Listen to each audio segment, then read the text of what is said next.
What is going on? What's going on, everybody? Back in the building Sunday night. Sunday night. How's everybody doing? Come on in. Hit that like button. Let me know where you are checking in from. Let me know where you're checking in from. We got Joe in the building, Florida in the building. Hi, Mark. You mentioned your top 10 the other day. I live in Atlanta. Okie dokie. Yeah, I mentioned the top 10 the other day. That's something that I'm going to do probably twice a year. I'm going to rank these companies. I keep up with the companies. I know what they're paying.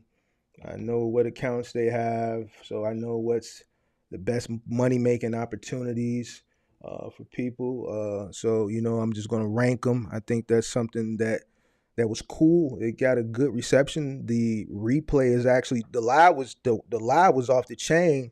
The replay is off the chain too. So that's something that I see the community likes. So I'm gonna continue to do that. I'll probably do that twice a year. So what is this? This is March. So I did it Q3, end of Q3. So I'll probably do it end of Q1. So I'll probably do it again end of Q3 going into peak season. All right, everybody come on in, hit that like button. Let me know where you guys are checking in from.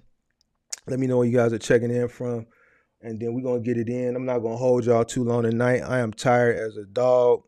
Um, I think I got 3 hours of sleep last night. I was up late working on Monday's show with I've had to outsource some things for the Monday show to, people overseas to take care of some things for me because I just don't have the time to do a lot of this stuff. And while I'm trying to figure out the production on the back side of it, as far as the engineering and the production, since it's three people on the Monday podcast, I want to continue to make it better. As y'all see, the channel, as my channel has, as time has gone on, my channel has gotten better. I invest money into the channel. I spend more money on this channel than I make. A lot of people think you make a lot of money off YouTube. You do. You can make a lot of money off YouTube, but this isn't a niche that you're going to see content creators making hundreds of thousands of dollars a month. You're not going to see what's Buddy's name? The one that made the blind people see. I forget his name. I know who he is. But it's late, so my brain is not processing. But the big time YouTuber guy, those guys that make millions and millions of dollars, they get millions and millions and millions of views a day. So, I know people think you make a ton of money, but not in box trucking. My videos don't make that type of money. No, like Buddy makes, or like car content creators make, or like prank content creators make, So, I invest a lot of money to, bring y'all the content. So, man, the way you can repay me for bringing the content is by hitting the like button. So make sure you guys hit the like button as you come on in. Hit the like button as you come on in. Shout out to Interstate Screw. Just became a member to the channel. Shout out to Interstate Screw. Appreciate that. Appreciate that. We got Jersey in the building. We got Florida in the building. Mississippi in the building. Shout out to O's Appliances. North Carolina, glad to see you made it. James is in the building. Shout out to James. James is in the building. I called James. I meant to call you yesterday, James. Or did I call you yesterday? I think I called you Friday. I meant to call you yesterday. I've been busy, man. Like I said, I only got 3 hours of sleep last night, man. Still trying to build out this Monday night show as far as the production of it. To make it have its own feel. I don't want it to have me on the intro and me on the outro because it's not my show. It's a show that's done collectively with two other guys. So like I said, I've been working with the people overseas, and when it's night here, it's day there, and it's day there, it's night there. So I have to be on Skype and Zoom and stuff and other stuff. So come on in, guys. Hit that like button tonight. Tonight. We're going to have a conversation tonight, guys. It's going to be an educational conversation. I see people reverting back to last year mindsets, and I need to break that. I need to break that. Somebody said they OTR in Mexico. Shout out to David, who was OTR in Mexico, man. Shout out to David. So come on in, y'all. Hit that like button. Hit that like button. All right. Hit that like button. I meant to load up.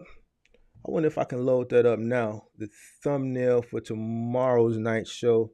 So I could do my shameless plug. I guess not. I guess not. I guess not. No, that ain't gonna work. So we ain't gonna worry about it. We ain't gonna worry about it. I ain't gonna load it up. I am not gonna load it up. Let me delete that. Let me delete that up. See what I'm saying with the production? This is exactly what I'm saying with the production. So I'm still trying to figure some things out.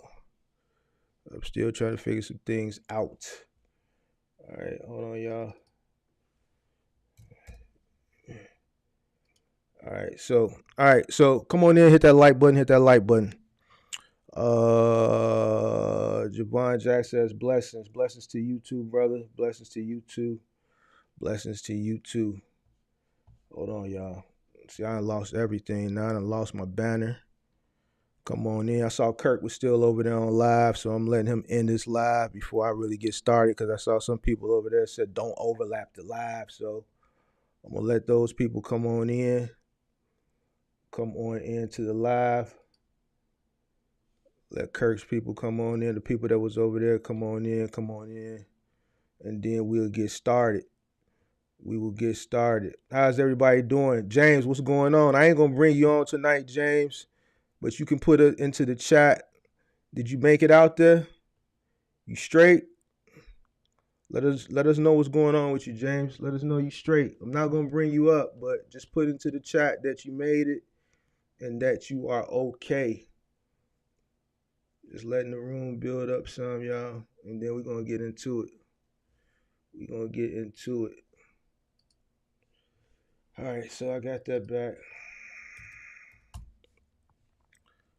All right, we'll just leave that there for right now. James, you made it? Production looking good, man. Marky Mark, what's good? Zupchuck, what's going on? Javon Jack, what's going on? All right, you listening? You good? All right, let's get into it. Joe Vito. Joe, what's going on? Daniel, yeah, we meet again. James, what's going on? New York in the building. All right, everybody in here. All right, so check it out. Because I'm not finna hold y'all tonight. Like I said, I've been working all weekend on this Monday night show. We trying to make that Monday night show the shit. All right, so I got to get back to working on that. So tonight I want to talk about the economy and inflation and how e-commerce is slowing down and how it's affecting the industry, specifically the box truck rates. All right, now you know I see and I hear everything. You know what I'm saying? I see and I hear everything, and I see a lot of people talking about this rate, people taking cheap rates and this, that, and the third. And I thought I had kind of explained to you guys, and I'm not speaking to you. You know, when I say you guys, if the shoe don't fit, don't put the shoe on. All right. Matter of fact, let me give a public service announcement. Tonight is a conversation. I only want to talk to businessmen and businesswomen tonight. All right. So if you're a box trucker, go ahead and just exit. Because tonight I only want to talk to the business people, the businessmen, and the businesswomen. Box truckers aren't going to understand what I'm about to talk about. So if you're a box trucker, this ain't for you. You might want to go ahead and leave. All right. I only want to talk to businessmen and businesswomen. All right. So if you're a businessman or a businesswoman, you're welcome to stay. Box truckers, you probably want to leave because everything I'm about to say is probably going to go over your head. You're not going to understand it. And time is valuable. All right. I don't want to waste your time. All right. All right. So check it out. I want to talk about the economy, and I want to talk about box truck rates and why box truck rates are the way they are. Because a lot of people have this assumption or this thought in their head that if Johnny takes 10 cents a mile, it affects the whole industry. And what I don't understand is, why do people think this? Like, where do y'all see this at? Like, who told y'all this? Where do y'all get this information from? I've never seen anything anywhere. I've never heard anything anywhere that states that because Timmy accepts 15 cents a mile, that the whole rates for the whole industry just plummet. They just go down. Like, where's this information coming from? Can somebody point me in the direction of where this information comes from? Does anybody have a source? You know what I'm saying? Because what I see is one person says one thing, and then the next content creator, the next person says the same thing, and then it just spreads like wildfire because no one knows what the hell they're talking about. It doesn't exist. Like, that's not the reason rates are the way they are. That doesn't even make sense. That does not even make sense. All right. It doesn't. Common sense. All right. So business people. I need to talk to business people. So this is what we're going to do. Because I'm going to keep this short because I want to get back to working on this show for tomorrow night. All right. So let me do this. Let's do this real quick. So real quick, I want to give an economic update, how inflation is slowing down e-commerce growth, ultimately affecting box truck rates. All right, let's get into this. All right, first thing I want to talk about is overcapacity. Now, I talked about overcapacity last year, going into what everybody thought was going to be this peak season, right? Overcapacity, all right? What happened during the pandemic, all right? Things stopped. Freight stopped coming in, all right? During the pandemic, when freight picked up, retailers did what? They ordered an overabundance of things just in case there was another shutdown, just in case we had another pandemic or whatever, economic collapse where freight wouldn't come from overseas. They wanted to make sure they had an overabundance of things, right? So they ordered an overabundance of freight, all right? By the time this freight was received, consumer buying behavior shifted.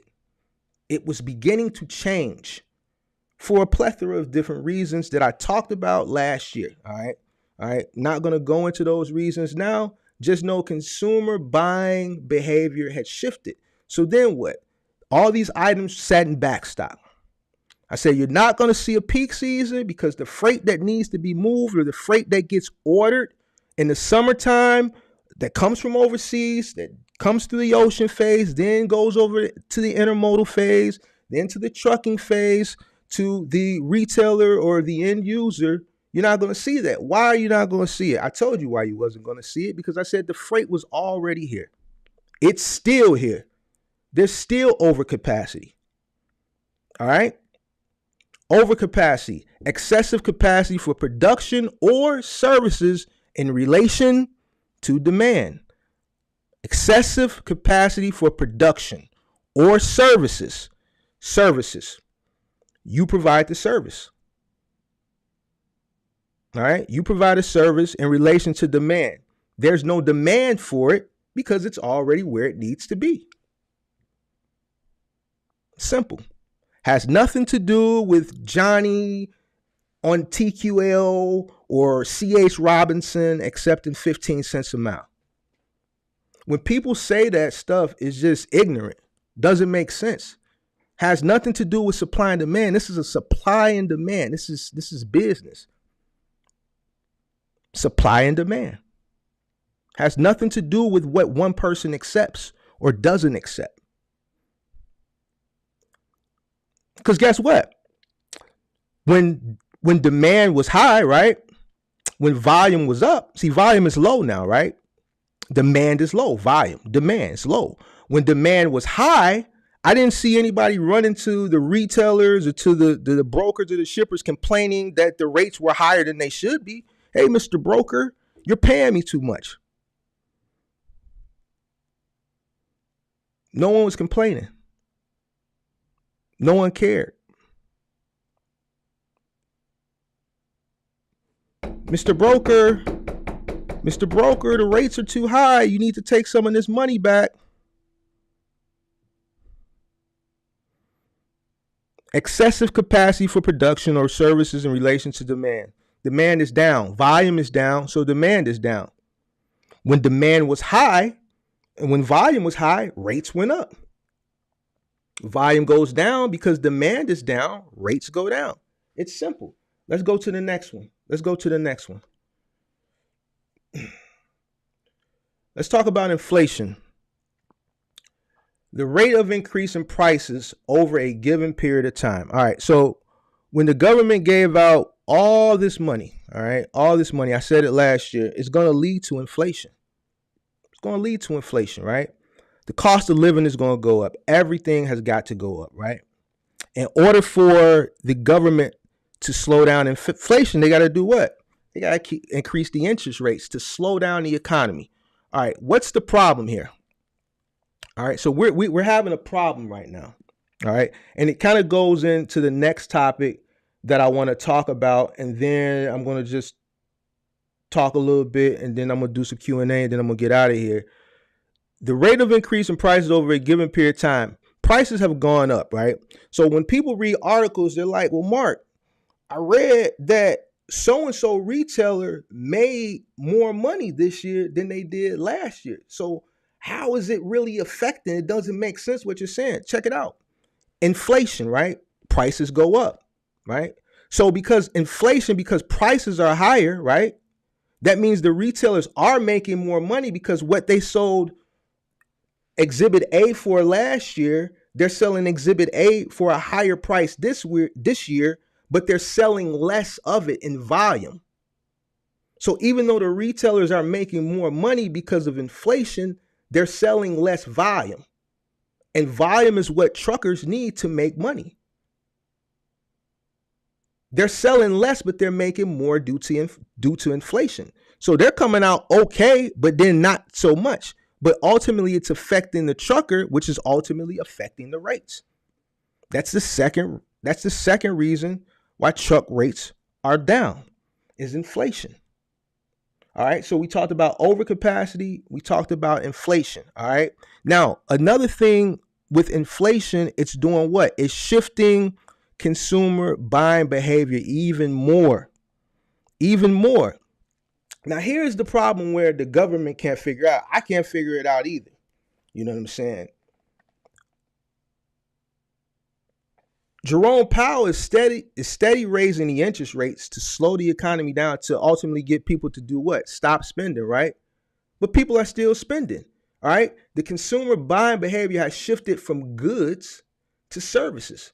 People are spending money. They're just spending it in services, all right? And it has to shift back to goods. People need to buy more goods and services. Another pattern that I've seen and that is showing up on the charts, more essential goods as far as food is being sold than basic goods, just typical stuff that you buy on that Amazon, cell phone cases, Bluetooth speakers, cell phone holders, staple guns, batteries, whatever. All right. People are buying more food than they're buying regular essential goods. So you got people standing in line for an hour to eat at Ruth's Chris, right? But they're not spending the money on goods like how they were spending it during the pandemic. So goods could be anything from clothes to just consumer goods, anything that you would move, like general commodities, all right? Like stuff that you buy at Amazon, all right? So what I tell people is if you're running a box truck, you might want to look into moving industrial things that can fit on a box truck. All right. If you're in Amazon and you're complaining about rates, you're going to continue to complain about rates. It has nothing to do with what people are taking. The 180 day rule is not going to change anything. Rates are going to continue to stay where they're at. All right, because it's supply and demand. All right. If people aren't spending money on goods, that means the demand is going to be low, which drives down volume. Amazon just announced last week that they're laying off another 9,000 people. All right. Walmart is laying off people. You got brokerage firms laying off people. E-commerce is slowing down. E-commerce is the reason why a lot of people made a lot of money during the pandemic. What people were moving on those box trucks, making all that money during the pandemic, were e-commerce goods.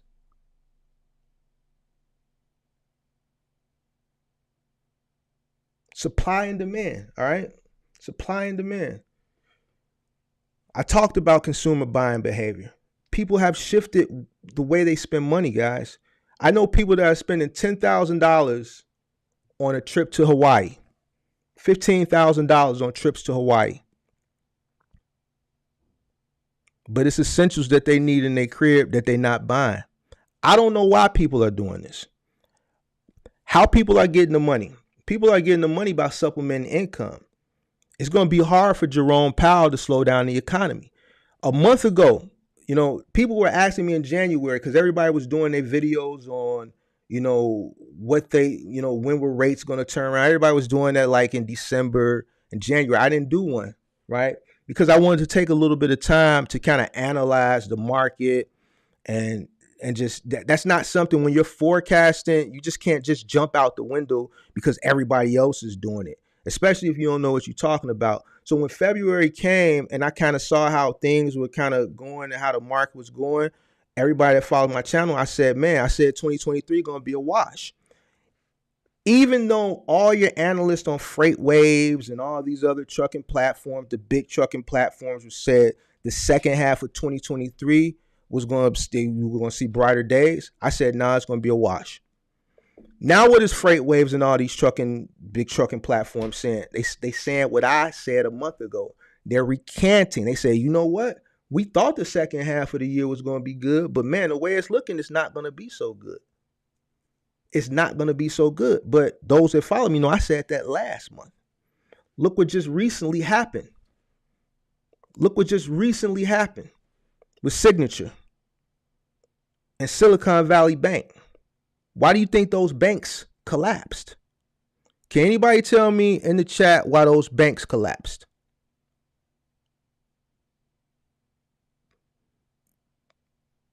Can anybody tell me why the banks collapsed? And not what the people are telling you because they don't want to scare anybody. If don't nobody know, I'll tell. I just want to see if somebody else is thinking the way I think and the people that know this stuff think.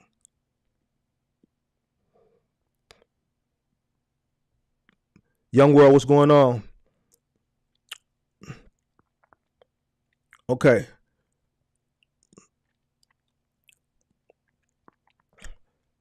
Liquidity. They wasn't managing the money, right? Somebody said they wasn't managing the money, right? What else? Somebody said bank runs. What else?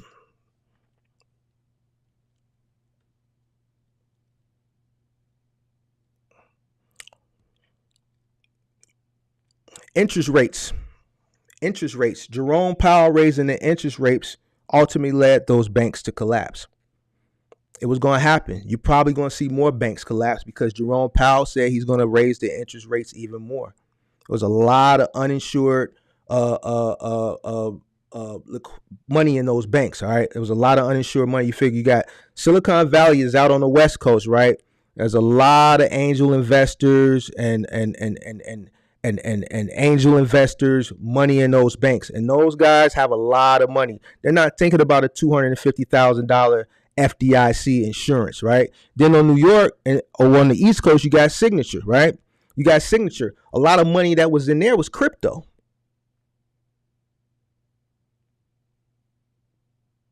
A lot of uninsured money, all right? So when Jerome Powell raises the interest rates, all right, and continues to raise the interest rates, you're going to see more banks collapse.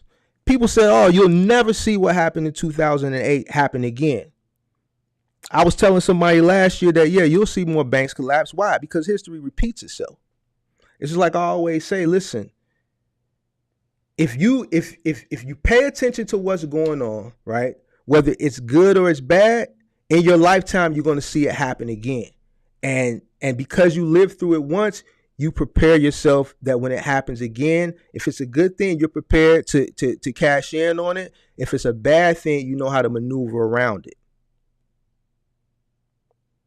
This year is going to get worse before it gets better. It's going to get worse before it gets better. All right. High rates with bad bond investments combined for management at the perfect wrong time, combined with high profile Twitter billionaires making everyone panic, right? And not being forthcoming, right, Phil? And not being forthcoming, right? They weren't forthcoming. They knew it was coming, but they weren't forthcoming to their customers. It's a purge on bad banking. It has to happen. Listen, what happened in 08 is happening again now. That's it. So, with trucking, it's supply and demand. The economy is not in a good space. You got a war going on. You got China. All right. Let's talk about uncertainty. There's a lot of uncertainty. All right. We call it FUD, fear, uncertainty, and doubt. And whenever there's FUD, people panic, right? And they don't do what? They don't spend money. There's too much uncertainty in the marketplace, so people aren't going to spend money on goods. They're spending it on services, but they're not going to spend it on goods. You got older people that are just not spending money at all. All right, and when there's FUD, like I said, people don't spend money. They don't spend money frivolously. Has nothing to do with Johnny taking 20 cents a mile. I'm just making numbers up. I'm exaggerating it. Has nothing to do with Johnny. Has nothing to do with Timmy. Has nothing to do with Stevie taking cheap freight. I wish I had a damn sound effect for that. That's a sound effect I gotta get for just when people say that. It's just ignorant. I don't want to say it's stupid. It's just ignorant. And that's why I say I want to talk to business people. It's supply and demand. Simple as that. I'm not going to even stress it out. When volume was up during the pandemic, you saw rates go up. Volume is down, rates are down. It's simple. It's simple, guys. It's simple. It's simple as that. What happened to putting money under the mattress? People aren't making enough money, all right? And then there's a lot of people living beyond their means. Nobody really saves money anymore. I think I saw a segment, either I was listening to a podcast recently or I saw a segment come across MSNBC or CNBC. Most Americans don't even have a little nest egg put away. Especially the new generation, they spend it as quick as they get it. They have these luxury apartments, going out to these weekend $400-500 dinners, social dinners. Like the younger generation, like the social life is what they spend a lot of their excess cash on, being social. These $400-500 dinners, where you go to the place and they bring out the whole animal and then they roast it for you. Like I went to one of those dinners. You talking about for them to bring out the whole pig or the whole alligator, you talking about $700, $800, $900. But this is what they do so they can go there and they can take pictures, right? And put it on their Instagram. All right. And this is why they don't have money. They don't have that nest egg. I got a stream of revenue right now, right? That everything I make from that stream of revenue, 100% of it is going into crypto for the next bull run. 100% of one stream of revenue right now is going into crypto because it's going to have another bull run. History repeats itself. We're in a bear market now, so I'm accumulating. This is the best time to die. Listen, I hope the market crashes. I hope the market tanks. I pray to God, please let the market tank. I want it to tank. I want it to get worse than what it is now. God, please let the market tank. Why? Because I'm going to buy it up at a discounted price. So when we have a bull run again in the stock market and the crypto market, I'm going to cash out. See, people are looking at this right now and all sad and got their head down. And what I'm telling you, this is an opportunity. This is an opportunity right now. Everything is on sale. Everything is on sale right now.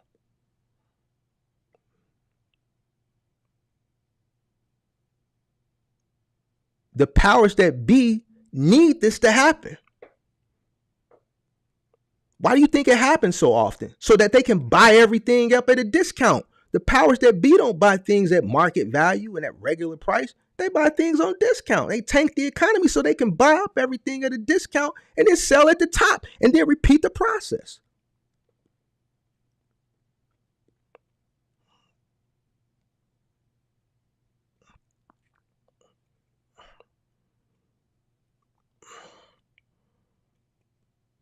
It's simple, man. That's why I said I wanted to talk to business people tonight.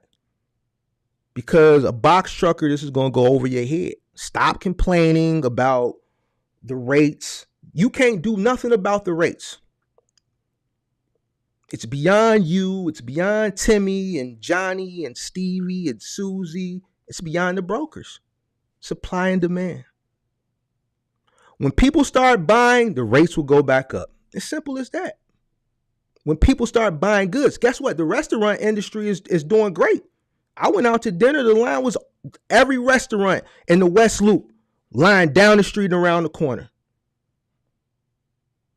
Noble, Al Cheval, whatever. Any high-end restaurant, Frontier. People are spending money. They're just not spending money in what the people that are on this live need them to spend it in. The restaurant industry is making a killing right now. Other service industries are making a killing. It's just the trucking industry is not making a killing. Food is up. I had a chart. I forgot to load it up. I had a chart I wanted to show you guys, to show you how much more food is being transported, how many more reefer loads are being transported now in comparison to dry van.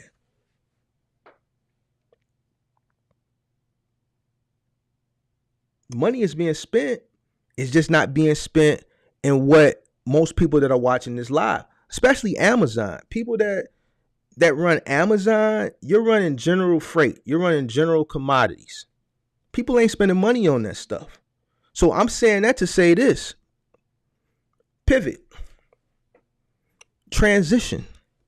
There's no sense of complaining. You can't control it. It's out of your hands. It's going to get worse. I pray that it does get worse. I pray that it does get worse so I can buy more at a cheaper price.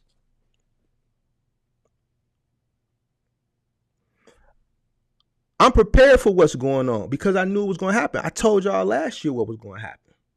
I told y'all last year the same thing that I'm telling you right now on this live. I just got to reiterate it because I see a lot of people reverting back to the old way of thinking.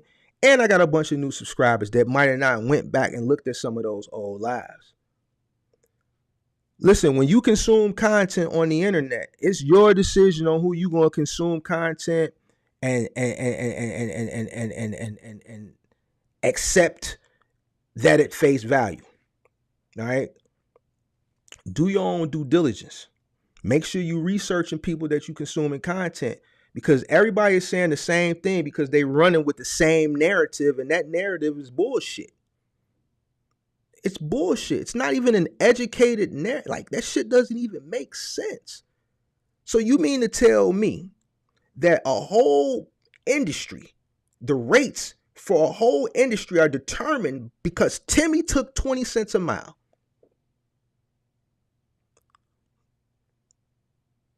This shit don't even make sense. That's why I say, listen, if you understand business, you can be successful in any business you do. Forget trying to figure out a box truck, how to learn trucking. MIT has free lectures on YouTube. Go look up, search some free introduction to business lectures on YouTube and start listening to them. Go search some free macroeconomic lectures on YouTube and start listening to them. Go search some free microeconomic lectures on YouTube and start listening to them. Get an understanding of business. And then you'll start to see your trucking business a whole lot clearer. It's hard to kind of navigate and understand any type of business when you don't understand the full scope of business.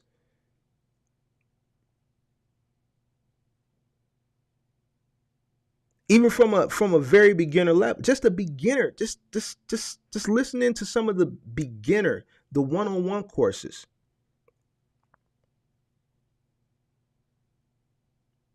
Nothing advanced, just the beginner stuff. And watch how things seem to just get clearer for you.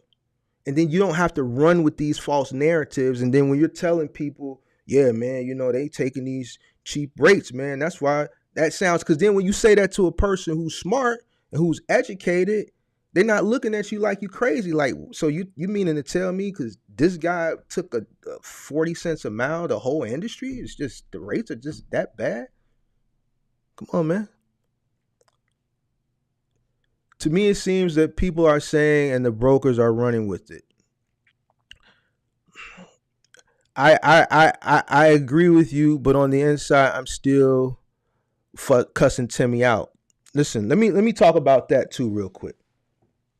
Timmy gonna do what he gotta do so that Timmy can put food on his plate. If Johnny does what he does to put food on his plate, it's not gonna matter to him what Timmy is doing.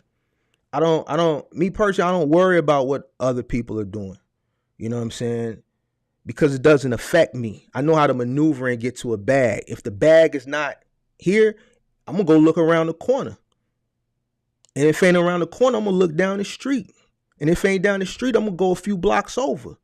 And if it ain't a few blocks over, I'm going to go a town over. If it ain't a town over, I'm going to go a few towns over. If it ain't a few towns over, I'm going to go a state over.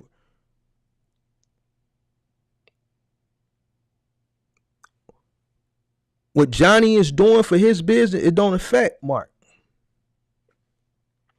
When XPO decided they wanted to add an umbrella to my policy, to everybody's policy, they wanted to add a $3 million umbrella on top of the $1 million that I was already running. I had to make a business decision. It wasn't worth me paying for a $3 million umbrella on top of the $1 million that I had for general liability, on top of the $1 million that I had for commercial auto and the cargo insurance, just for that one account. And they wasn't giving me a guarantee that I had from the company that they acquired. So they were running me at a per stop, which I was on the cusp, and it just didn't make sense to me. So I had to make a business decision.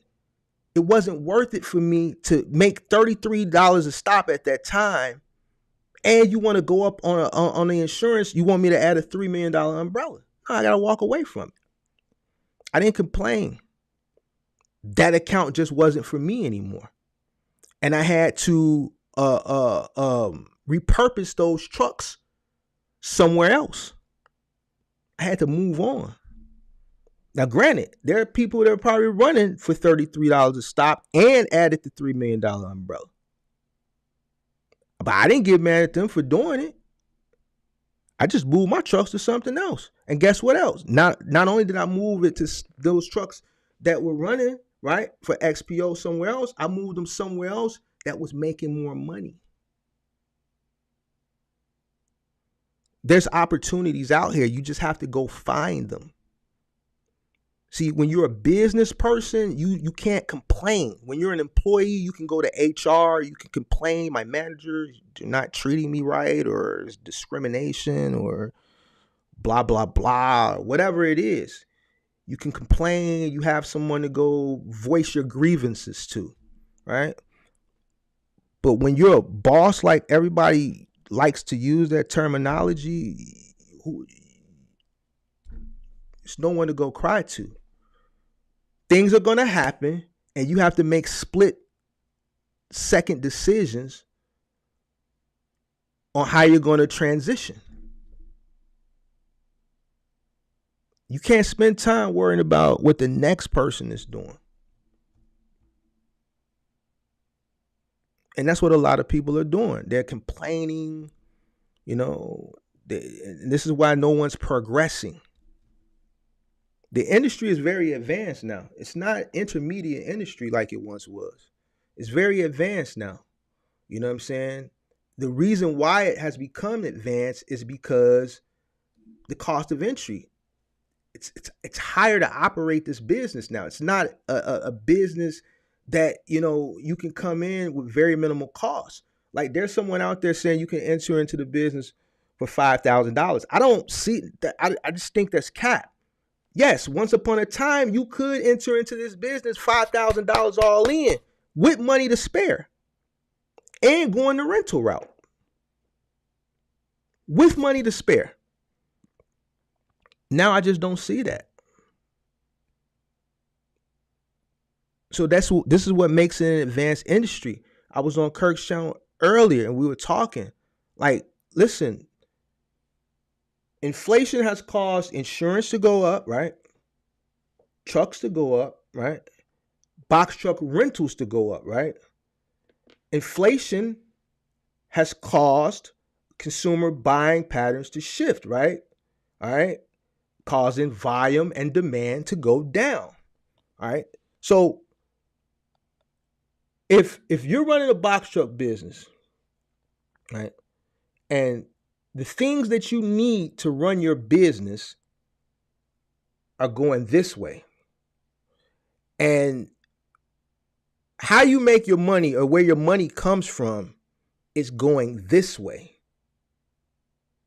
You see this? You see this? You're spending money here and the money you're making is going that way. Supply and demand. This is what I'm trying to say. So during the pandemic, you saw cost of things going up and you saw rates going up with it, right? Because of volume. So a lot of people that got into the business then, they didn't the people who didn't do the research, they bought in, right, at a price, which was an inflated price. It was a high price, right? They didn't know any better. But when they got in, rates were paralleling what the cost of entry was, and they were rising together. So they thought, man, this is great. So and so and so on YouTube was right. I'm making a hell of a lot of money with my box truck, right? But they didn't know that wasn't normal. Now, what happened was rates continued to go up, but then this stopped. It stopped and it stood there while this continued to go up, and then this started going down. Demand went down, right? Volume went down. Like it's simple, guys. It's really simple. It's really simple. I just don't get it. If they are business minded, they will succeed. If they're business minded, they will succeed because a lot of the stuff that I've talked about, that I'm talking about now, they would know this stuff, and if they don't know it, they would come to know it because they would be doing the research to find out these things. To me, it seems that people are. I think I read that one. Damn, that's some Darwin stuff. If it gets worse, people legit die, bro. Listen, man. Business is a dog eat dog world, man. It's a dog eat dog. All right. It's that's just business, bro. That's just the way it is. Everybody wants to be successful and everybody wants to make money. All right. The way to make money is to buy low and sell high. So for me saying, yeah, I want it to crash because I want to buy low and sell high. I want to make money. I don't want to buy high and sell low. I don't want to buy high and sell high. I don't want to break even. I want to make money. So guess what? Look at it like this. When a person buys low, right, and they sell high, let's take it like the stock market. You want to buy low, right? You want to buy low. You want to sell high. When you're selling high, somebody has to buy that sale. I don't want to be the guy who buys high because now the guy that buys high, He's at risk because guess what? Eventually the cycle is going to repeat itself and it's going to go back low. And then he's going to have to sit and wait for it to go back up to recoup his money. There's one thing for sure. When the market tanks, I know I'm buying low. When the market starts to rise, I don't know when the market's going to tank again. So I don't want to buy here because, yeah, it could go up some more, but then again, it may not. Good business people buy during economic collapses, all right?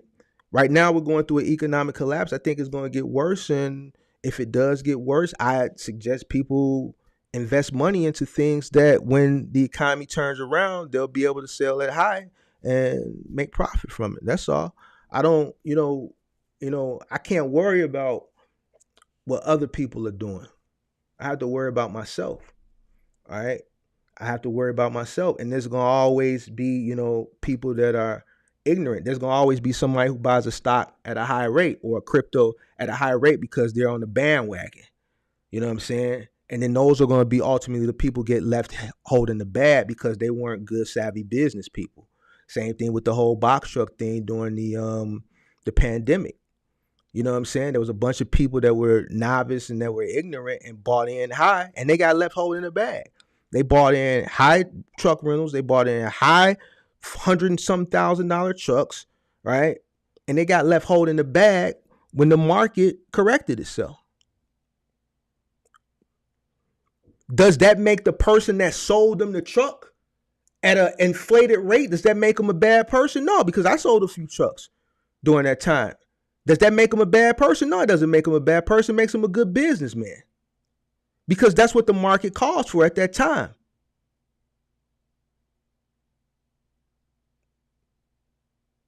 It is what it is. It's business, man. It's not personal. It ain't personal. Kirk in the building. What's going on, Kirk? Yeah, my homie just purchased a reefer trailer for this exact reason. The money is in reefers right now. Exactly. The money is in reefers right now. And if you look at the charts, you'll see that.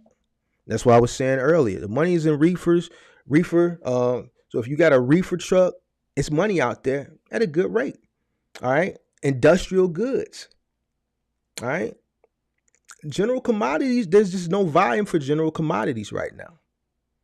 There's just no volume for general commodities. So you got an infusion and an influx of people that have trucks, right?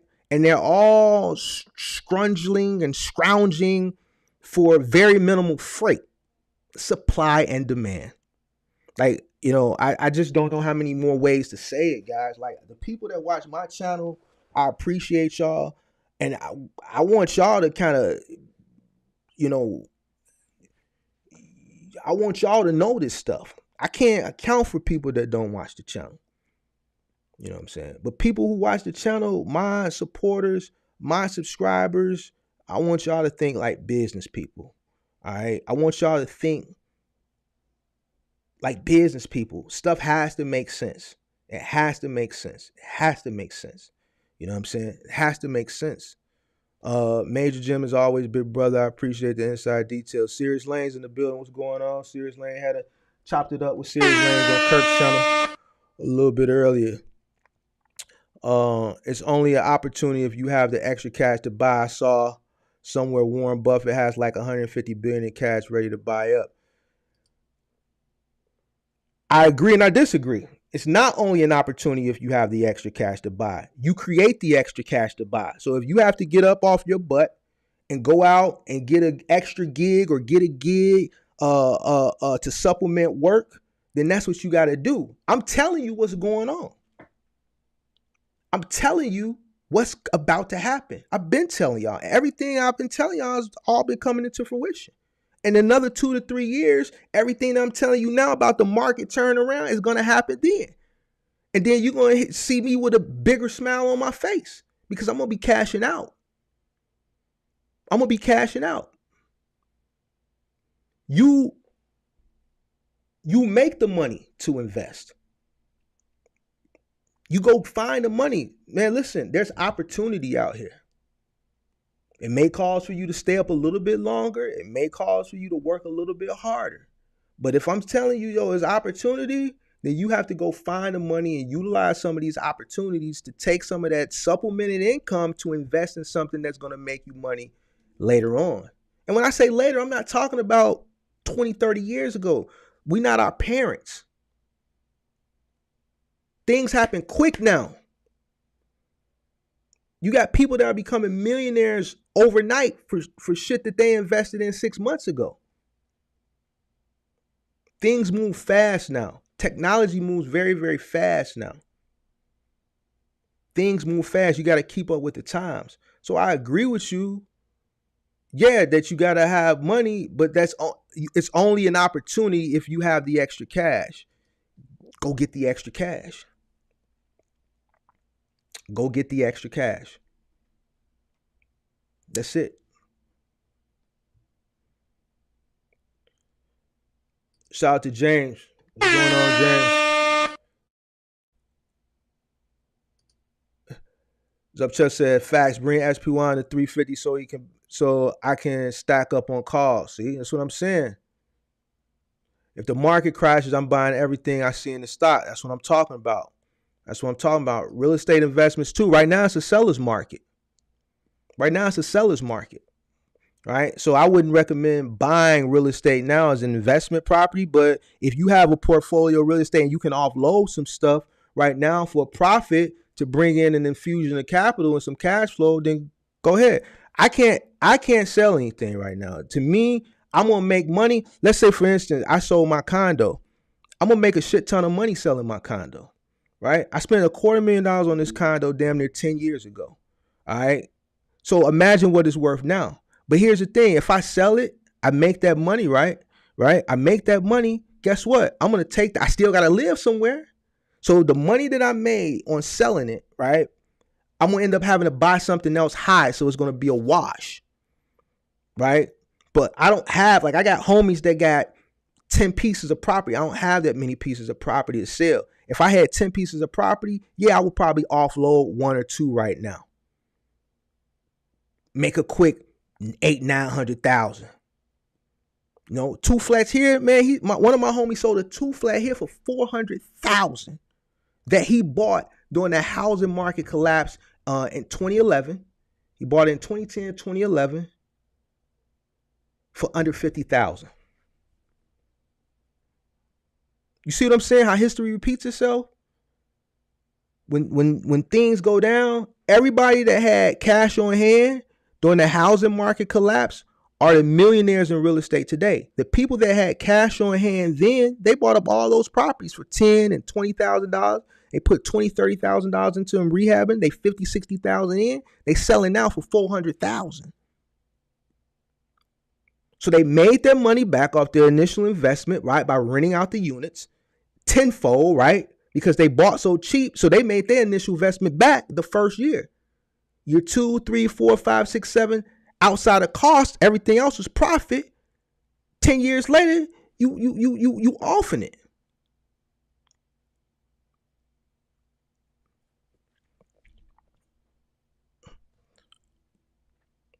Also, when there's FUD, the stock market goes sideways instead of up or down. Correct. The fact that FUD, I know you locked into the market, man. I'm locked into anything that makes money. You see what I'm saying? I just talk about box trucking on the channel because that's what the channel is. And, but it's a lot of things that I invest into, man. I'm heavily invested too. That's why I say, man, I'm diversified. I'm as diversified as diversification gets. You know what I'm saying? So you want to diversify, and that's why I try to instill in people and teach people, diversify. Like, man, long are the days where, pops can go to work and work at the steel mill and moms can stay at home and be a homemaker, a housewife with 4 kids, and pops working at the steel mill is enough to feed a family of 6. And those days are over. You got to have multiple streams of income. You have to diversify. You got to have money coming in from every which way, especially if you want to enjoy the finer things in life, taking a vacation. And I'm talking about maybe a vacation just once a year, going on a trip, seeing something that, when you see it, you can buy it. Not, I gotta wait till I get paid and all that stuff. No, you gotta have multiple streams of income. Things happen. You gotta have money on hand. Anything could happen. It could be something very detrimental. Like I told people last year, like, man, Final Mile ain't going nowhere. Why everybody is fretting over spot market rates, and because that Final Mile still ticking. I seen another channel say, well, Final Mile, people ain't buying houses. It has nothing to do with buying houses. It has nothing to do with buying houses. Just because people aren't buying houses doesn't mean appliances aren't moving. Appliances are moving. Why are appliances moving? Because guess what? Right now, as we talking, somebody's refrigerator just went kaput. Somebody's washer at this very moment is going kaput right now. Somebody's stove just went kaput. Somebody's hot water heater just went kaput. Right now. And these are things that people can't live without, whether they put it on their credit card, they take out a loan, or they have to dip into their savings. These are things that have to be replaced immediately. You have to eat. You need a refrigerator. If it can't be serviced or repaired, or now it's just time to buy a new one, then you got to buy it. It's not something that can really wait. And this is why that volume hasn't decreased. Because these aren't frivolous purchases. These are necessities. These are necessity appliances. These appliances are necessities.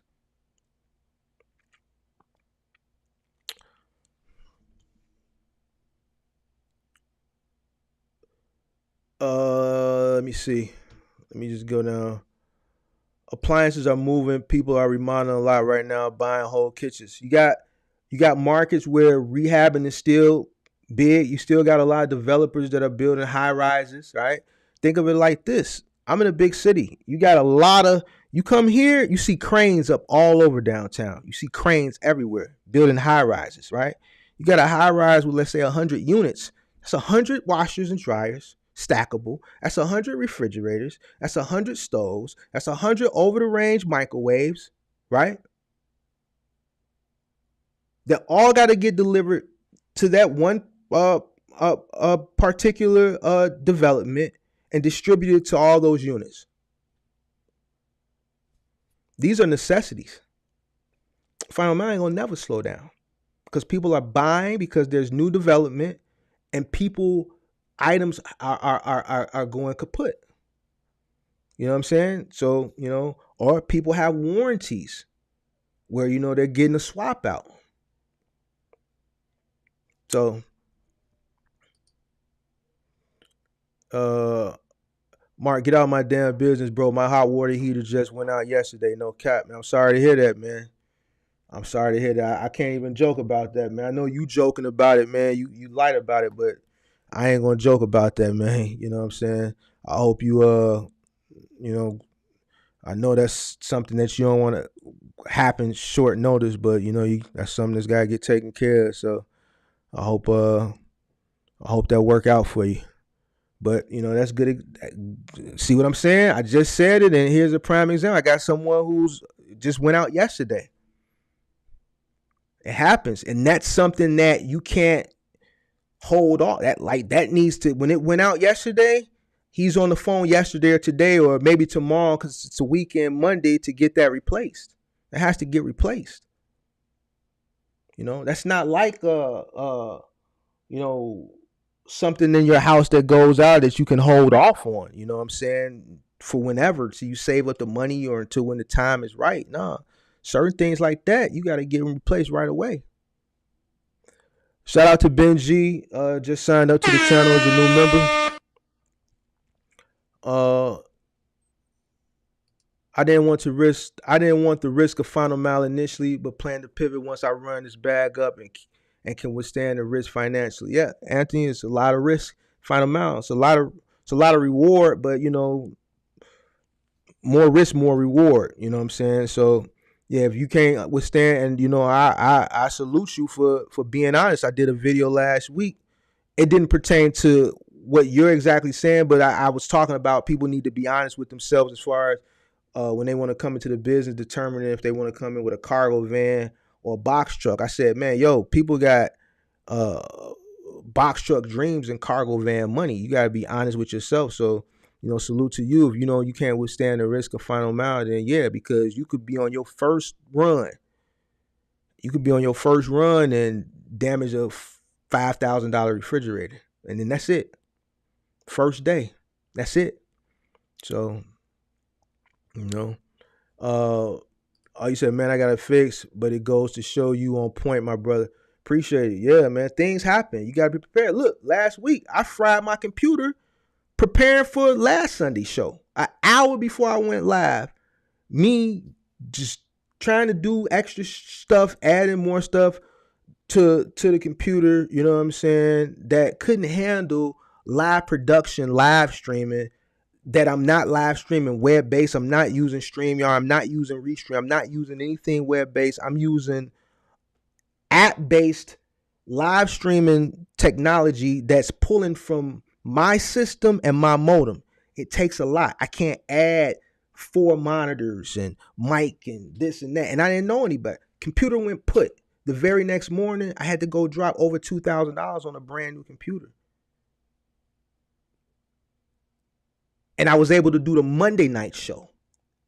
It happened. I didn't complain about it. I did it. I made it. I did it because it needed to be done. So I'm saying things happen. All right. So with Final Mile, these things are going out all the time. So it's not going to stop like your general commodities. You know what I'm saying? Like, I'm trying to think of something that a person may want to buy, but they may want to hold off on because the money's tight or because fear, uncertainty, and doubt and things of that nature. For instance, let's say a person has a computer, but they want a new computer because, my computer, I've had it 4 years and, I want the new one because I plan on live streaming. So I need the bigger, powerful computer to stream from. But they just don't have $2,000 to just drop like that. But the computer that they have is working fine. They're going to thug it out with that computer. Not everybody's in that position, you know what I'm saying? But you have to prepare yourself for the unexpected. And with Final Mile, things that people, not the furniture, but the appliances, when those things go out, people got to replace that stuff right away.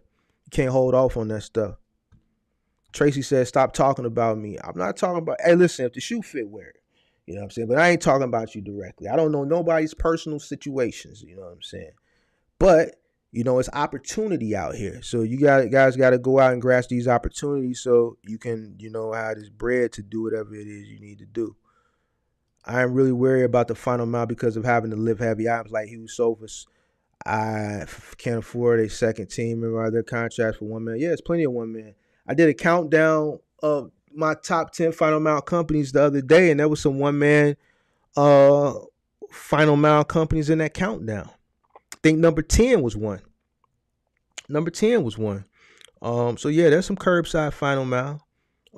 It's not as plentiful as big and bulky 2-3 man Final Mile, but those opportunities do exist. You just have to go search for them because those are opportunities that aren't publicized. They're not marketed like that. You don't see job postings for them, very rare, because when those positions open within these facilities, people are lobbying for them. You know what I'm saying? If you're in the facility and you're running a 2-man Final Mile contract and your helper is kind of flaky, and then you see a 1-man opportunity come up that's 15 stops a day, everything's palletized for $600 a day, $3,000 a week on a 5-day week, and you work it by yourself because you're just pulling pallets off, dropping at the curb, and you say, man, is that available? Can I get that? And they say, yeah, you can have it. You pretty much gonna probably diss buddy and do the 1-man joint yourself, take that 600, make that 3,000 a week locally, and be happy.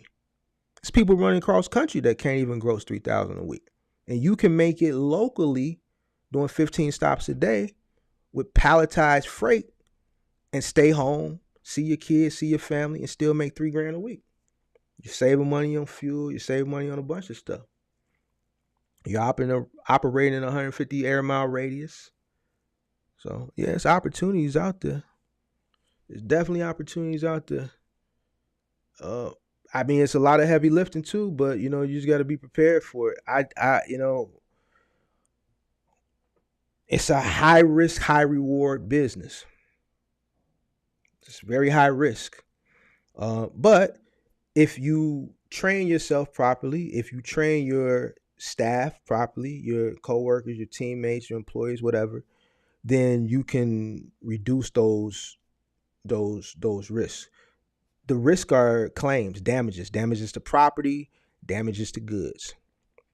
So if you train properly, you make sure that your truck or your trucks have the right equipment to do these final mile deliveries efficiently and effectively, you shouldn't have any issues. All right, you shouldn't have no issues getting around claims. It's going to happen eventually. Somebody's going to make a mistake. Somebody's going to trip and fall one day carrying an item. It happens. That's something that you can't get around. We're human. We make mistakes. But most people, you know, fail with final mile due to claims due to um, incompetence, laziness, lack of training, and just don't give a damn about people's personal property and people's items. People don't, or they get frustrated. This can be a very frustrating business. This can be a very frustrating business, and what ends up happening is a person will be working all day, right? A person will be working all day, and and and hold on one second, y'all. Let me. How do I?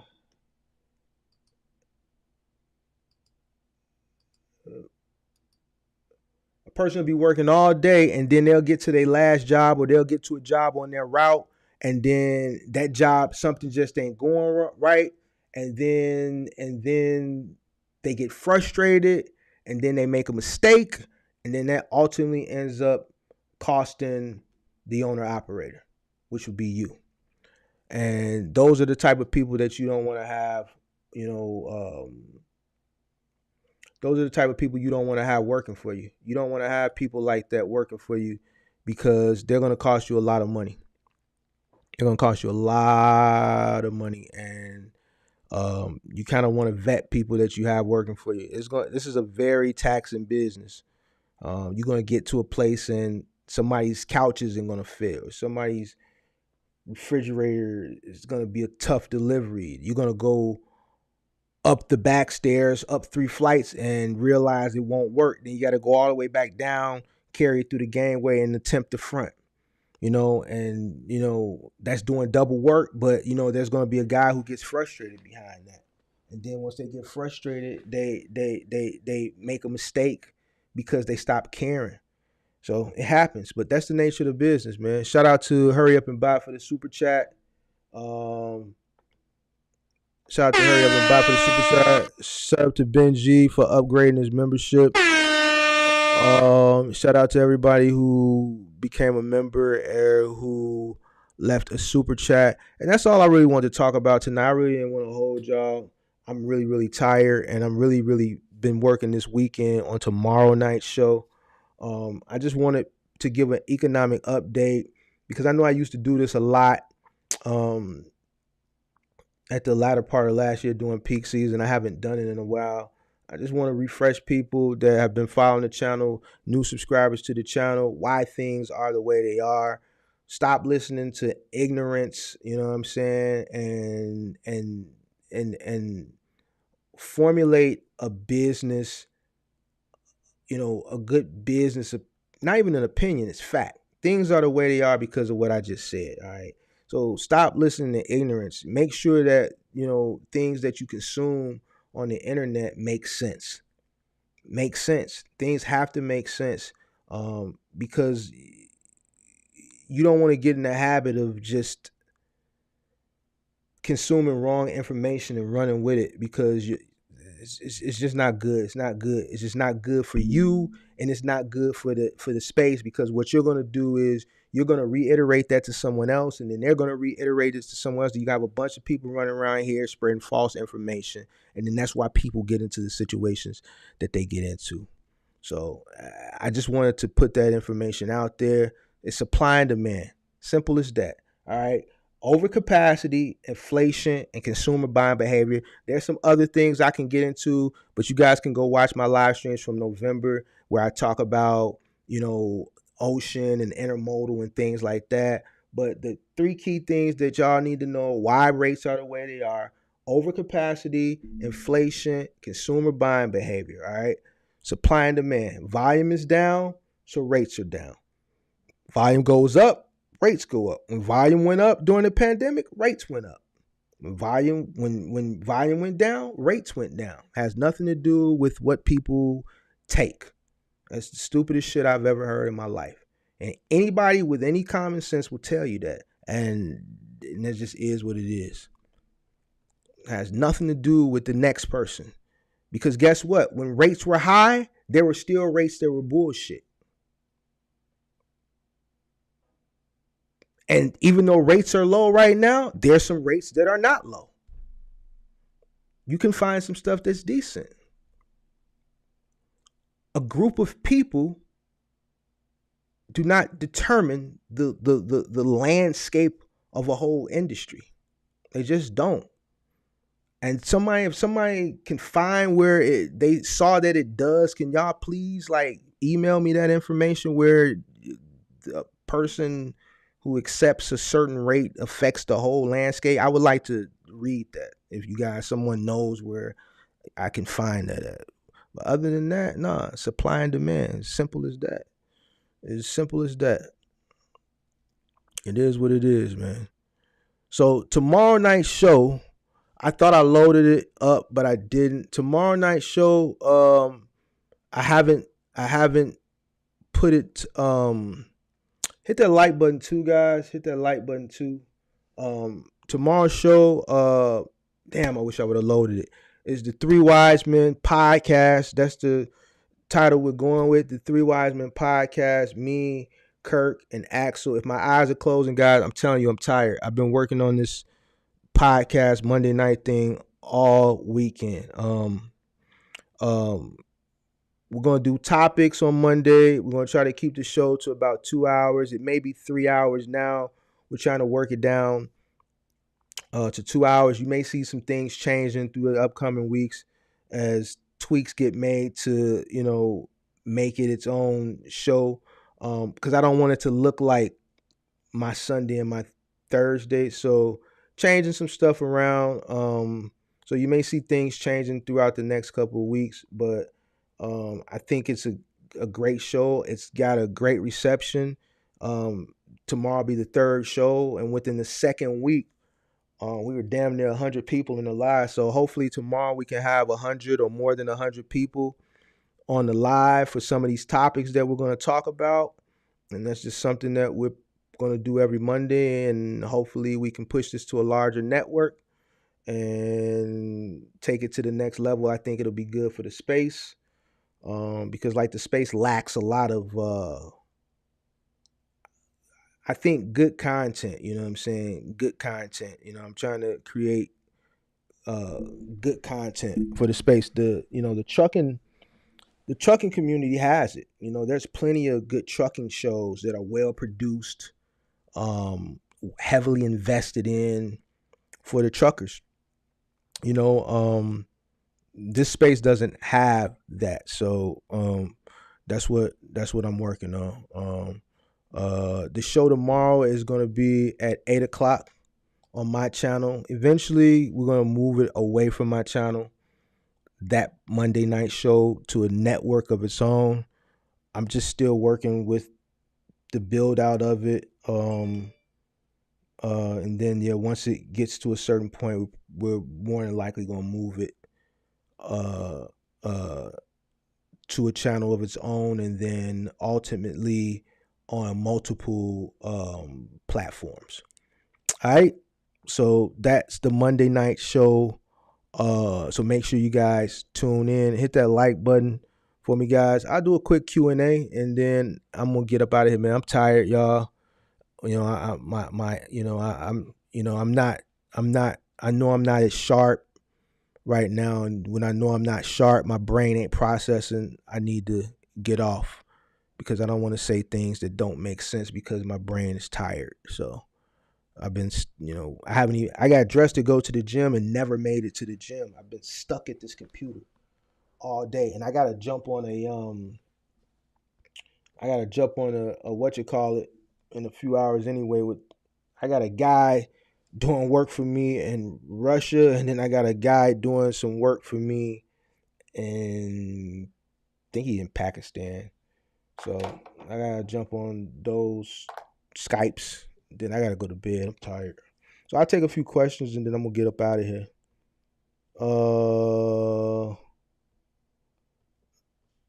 I think I answered that one. I started 5 accounts with my business, one of which is an investment futures account. The time to buy is coming and I want to be ready. Definitely the time to buy is coming. Definitely is coming. You can buy right now. I've been aggressively buying now, but that's why I just want the market, to just really take a real good dump. Just a good dump. And then I'm going to load up. I'm going to load up. I'll let y'all know too. I'll let y'all know when XPO was starting RX. So I said, man, y'all want to get some stocks of that. Didn't nobody listen to me. That was free money that y'all left on the table. Yep, definitely was free money that y'all left on the table. I went on here and got me some of it though. But I'll put y'all on game. It's up to y'all to decide if y'all want to go get it or not. You know what I'm saying? Chiropractors, massages, gyms, and a great diet works wonders when you do find them out. Yep. I never did a chiropractor.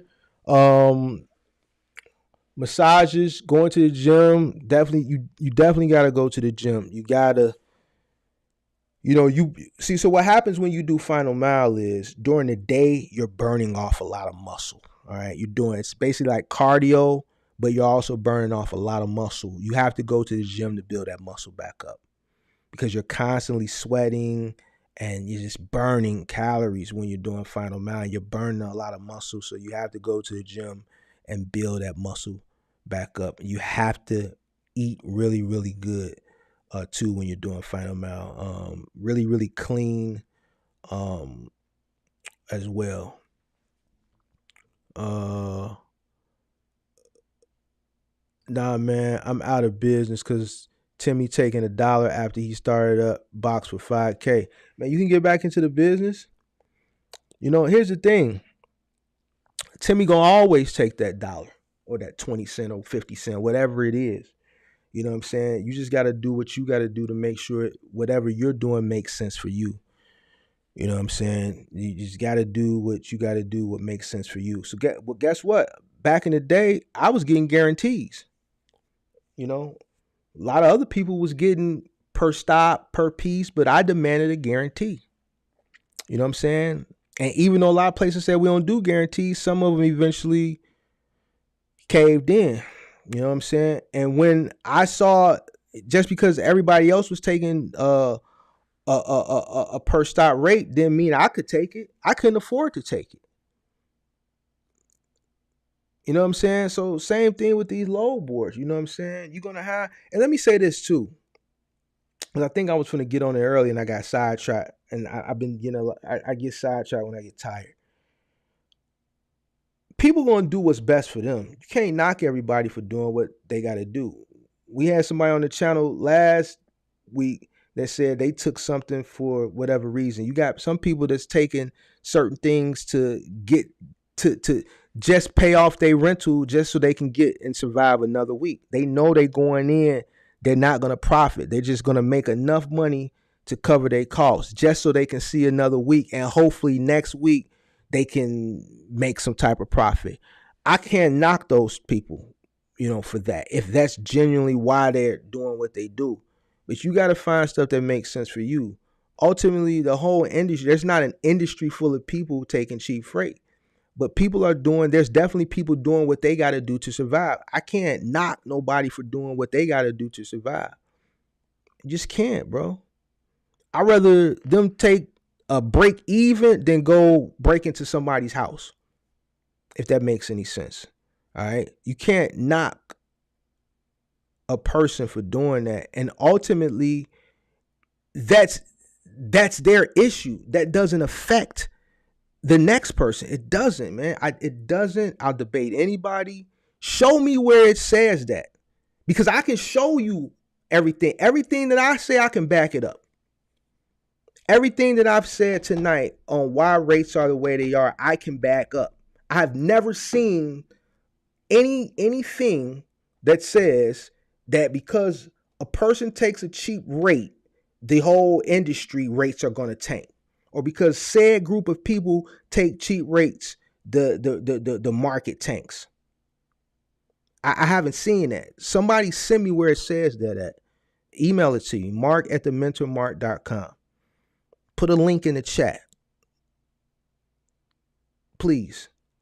You know what I'm saying? I never seen that. It's supply and demand. Supply and demand. That's it.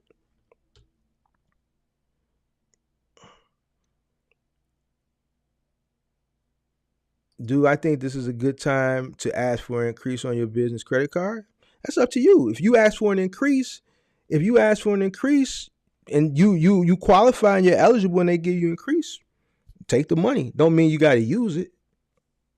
You know what I'm saying? But it's good to have just in case. So yeah, why not? I live in Illinois and going to start working with RXO. Do you recommend doing loads for them, or do you recommend any other company near the Bloomington, Illinois area? You can try RXO down there, and see what they got. I can tell you one thing with RXO: you ain't gonna never have a lack for work. You gonna always have work, whether they give you a 5, 6, or 7 day a week contract, whichever day, 5, 6, or 7 days. You're gonna have work. Your truck gonna be loaded from top to bottom, front to back, every single day. You ain't gonna not have a day where you ain't gonna have nothing. You're not gonna have a day where you have a light load. Your truck is gonna be loaded every day, top to bottom, front to back. All right. So that's one account that you're never gonna have to worry about a lack of work. All right. So yeah, go ahead and give them a try. I've been listening to audiobooks and podcasts like you be saying, and I learned a lot about Glass-Steagall the other day. Who you think more responsible, Bill Clinton, Jerome Powell, or straight Silicon Valley Bank management? Who do I think's more responsible?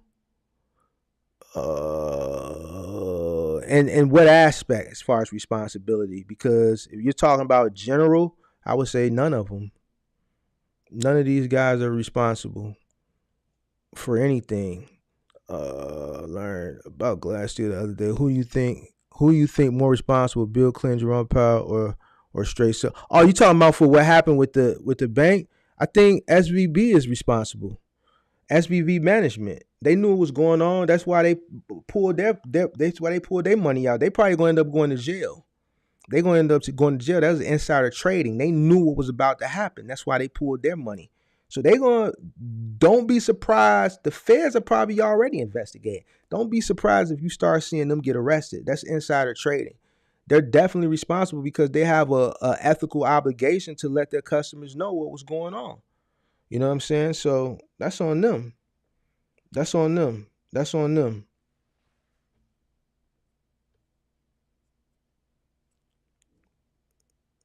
You know, so that's on the management. That's on the bank. Let me see. You upgraded my operation maintenance tax. Any other questions, y'all? Hit that like button.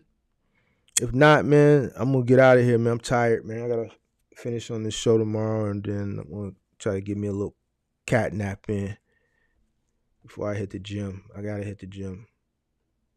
Hey Mark, I just signed on. Can I sign up for the webinar? All right, let me talk about that webinar real quick since Kirk dropped the information on his channel. All right, so that webinar was Kirk's idea. All right. Him and his wife decided that they want to push the webinar back. And I know it was going to be a free webinar, but it has to be a paid webinar. And the reason why it has to be a paid webinar is because there's just a lot of working parts that's going to go into it. And, that's a lot of time to to to that's a lot of time that has to be put into building that, time and money, right? And I just think that's not something. Well, they think that's something that can't be done for free. So Kirk presented it to me after his wife pulled his coattail to it, and I agreed. So it's going to get pushed back. It's not going to be April 30th. It's not going to be $1 million. It's going to still be very affordable, um, under $100. You know what I'm saying? I don't know, what I'm saying, as far as what it's gonna cost, but man, due to just a lot of stuff that's happened recently, you know, you know, they feel like it needs to be something that, has some type of monetary attachment to it. And after listening to him, I agree. So it's his thing. So however he wants to do it, I'm gonna support him, and that's that. So it's gonna be pushed back, and then when we do get the new date, we'll let everybody know. It'll be posted. We'll have a static site built out where you can go RSVP and claim your spot, and it'll be that. Not expecting a bunch of people to, the people who want the information, they'll be there. I mean, listen, um, those that follow him, those that follow me, you know how I do my presentations. Tonight wasn't one of them ones where I got down nitty gritty and dirty, right? But when I get down nitty gritty and dirty, like some of my most recent work on my live streams, where I'm doing my full PowerPoint presentation, when I'm spending an hour breaking things down to you, and I got a whole built out presentation, I do for free. So imagine what I'll do on a webinar. You know what I'm saying? So it's going to take time to do that. That's going to take me probably a good week to really put it together. So Kirk's wife, she made a good point. Like that's something that's probably need to gonna have to charge for. So it is what it is, guys. Those that want to come, they'll be there. You know what I'm saying? And it is what it is. So, but yeah, we'll put that information up when it becomes available. All right. I'm really excited about Monday night show though, guys. Monday night show, man, like I really think this is something that, can really go to the next level. I want to put it on Apple Music. I want to put it on Spotify. I want to put it on all the, different platforms. Cause I want to get, I know a lot of people work overnight, and when I do my live streams, by the time I wake up in the morning, the views are like just a lot of people listen overnight. They'll listen to the replay while they're doing their Amazon or driving overnight, So, a lot of people, they hit me up and tell me, man, these lives get them through the night just listening, you know what I'm saying? So, um, I want to make sure that, we could bring this Monday show to people on all platforms. So that's what I'm working towards. Now I'm not gonna throw a yacht party because I don't. Well, I think I do see lots yachts out on Lake Michigan, but yeah, I wouldn't throw that. To me, I'm not gonna throw a party. Period. You know, for stunning purposes. I think no. No, I ain't gonna throw no yacht party. A meet and greet may be in the future. You know what I'm saying? A meet and greet may be in the future. But I don't even know about that. You know what I'm saying? But I would never do a yacht party. No, I wouldn't throw a club event. Listen, out of all my years in business, during my peak, right, during my peak time, um, I threw two company parties. All right, the first company party I ever threw was at a strip club. I did it at KOD. It was all paid for. It was my breakout year. It was 2014. It was my breakout year. I just had a lot of money, and I just wanted to reward the people that helped me get it. So I said, man, we're going to KOD. I'm taking everybody. So I let them know we was coming. The whole staff, most of the staff came, not everybody. My girl at the time, All her girlfriends came. I paid for everybody to get in. I bought all. The only thing I didn't do was give people money to throw on strippers, but I paid for everything, and that was the worst thing I think I ever did. One of the worst things I think I ever did in business was just a waste of money. It was a waste of money. It was me being a young businessman that had my breakout year, just had a lot of money and didn't know what to do with it. I wanted to reward people, and I kind of wanted to show my success young. I'm guilty of doing stupid shit too. You know what I'm saying? And once I thought about it, it was just stupid, stupid. So the next year, what I did was the money that I wasted, all those thousands of dollars, what I did next year, I'm like, I could just throw a party here. I had a warehouse and an office. So bought a um bunch of food, drinks, did it at Christmas time, Christmas party, appreciation party, and that excess money that I wasted the previous year at KOD, I just gave that out in bonuses. I think that was more practical. You know what I'm saying? I learned from, you know, last year, and I had become a better, that 12 months, I had become a better businessman, just more practical, because I'm like, you know what? These guys, I appreciate them and I want to show my appreciation, but the money that I spent there, it'll probably do them better in their pockets than to King of Diamonds and all these bottles of liquor and the entrance fee. So I'd rather put it in their pockets, and I gave everybody a bonus, the whole company. So yeah, so uh yeah, but I wouldn't do no yacht party, man. I'm a lot more frugal now than I was then. I'm older now, I'm 43 now, so you know.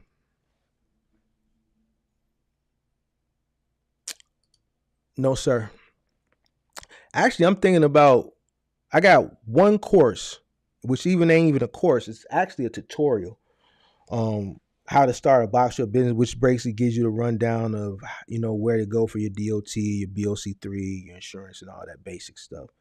I got another free course that's been free, 5 stages to growth, which that's actually a course. That's a lecture. So that's a lecture. I've been giving that away for free for probably like the past 4 months. I don't even charge for that.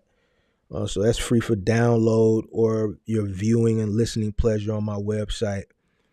For the most part, just your coaching. I haven't really had time to build out any courses. I think me spending my time to build out courses and people paying for it, because I don't charge much. Even for that how to start a box truck business course, I only charge $24.95, and that pretty much just goes towards the maintenance and the upkeep of the site. I'm thinking about stopping my coaching and consultation. I don't really think I want to do it. I think people don't really understand what coaching means. Consultation, some people do. Like I did one the other day, and people just want insight on the industry, or some people book one because they want to strategize, which is what I like doing, insight. But then you get some people that buy a session, and then so I'm like, all right, after the introduction, it's like, all right, so how can I help you? And then it's like, well, yeah, I got my truck, so what's next? That's where I just get upset. I get upset because like a consultation, a coaching is not for me to hold your hand. That's what a mentorship is for. And I don't do mentorships. I don't do mentorships, and everybody knows I don't do mentorships. I'm adamant about not doing mentorships. Never had a mentorship. Never will. Don't plan on doing it. Don't want to do one. Don't care to do one. All right. Coaching and strategizing is what I do. But people will get a 30-minute coaching session and be like, all right, so what should I do? Like, man, I don't like that. It blows me. It blows me. And I just don't book it. If you're unsure what I'm talking about, don't book it. So this is how serious I am. And y'all know I'm not here to get rich off you. I'm telling you, don't book it. You know what I'm saying? Book it only if you want to strategize and you need consultation, like true consultation. Hey, Mark, I'm really looking to get into Final Mile. I've been watching your content. You know, what's the best? Now, if you're telling me you're coming for a consultation prior to getting a truck, what people will do is they'll get the truck. And if the shoe fits, wear it. I'm not, I ain't calling nobody name, but it's a lot of people that do that. They'll go out and get the stuff and then get the consultation and just be having the stuff sitting, not making no money. You're supposed to do the consultation first so that when you do get what you need to get going, you can get going. People do shit ass backwards and it upsets me. You know what I'm saying? It upsets me. You know what I'm saying? Consultation. Mark, I want to get into the Final Mile, blah, blah, blah, blah. What do you think is the right? How should I do it? Should I get the truck? Should I do this, do that? Then I'll say, yo, do this, do this. Or Mark, I'm doing great with Amazon. I got one truck, but I'm thinking about diversifying. I want to do Final Mile with a second truck. Do you think I should jump in to that truck and run that and put somebody into the Amazon truck? Do you think I should stay in Amazon and do this? How would you go about it? What market? How should I enter? I don't have any experience lifting furniture. What is the best way that you think I can get in and gain the knowledge of Final Mile without, being exposed to a lot of risk, things of that? And then we sit down, we come up with a plan. If you don't know how to get your DOT and all that stuff, I got a $24.95 tutorial that I made specifically for that. You know what I'm saying? Don't spend $150 or $200 to ask me something that you could spend $25 for. You dig what I'm saying? Come to me so that you can get your bang for your buck. Use my expertise and my knowledge and my tenure to strategize and coach you and consult you into the right path, not, for some basic stuff that you can Google. I'm not going to hold nobody's hand. That's not what I'm, as far as mentoring or whatever, figure that stuff out. It's free. I don't have time for that. I'm not trying to be hard on nobody. It's just, man, people got to probably put,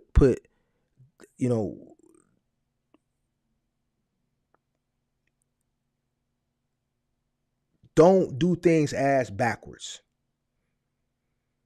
Don't do things ass backwards. Just don't.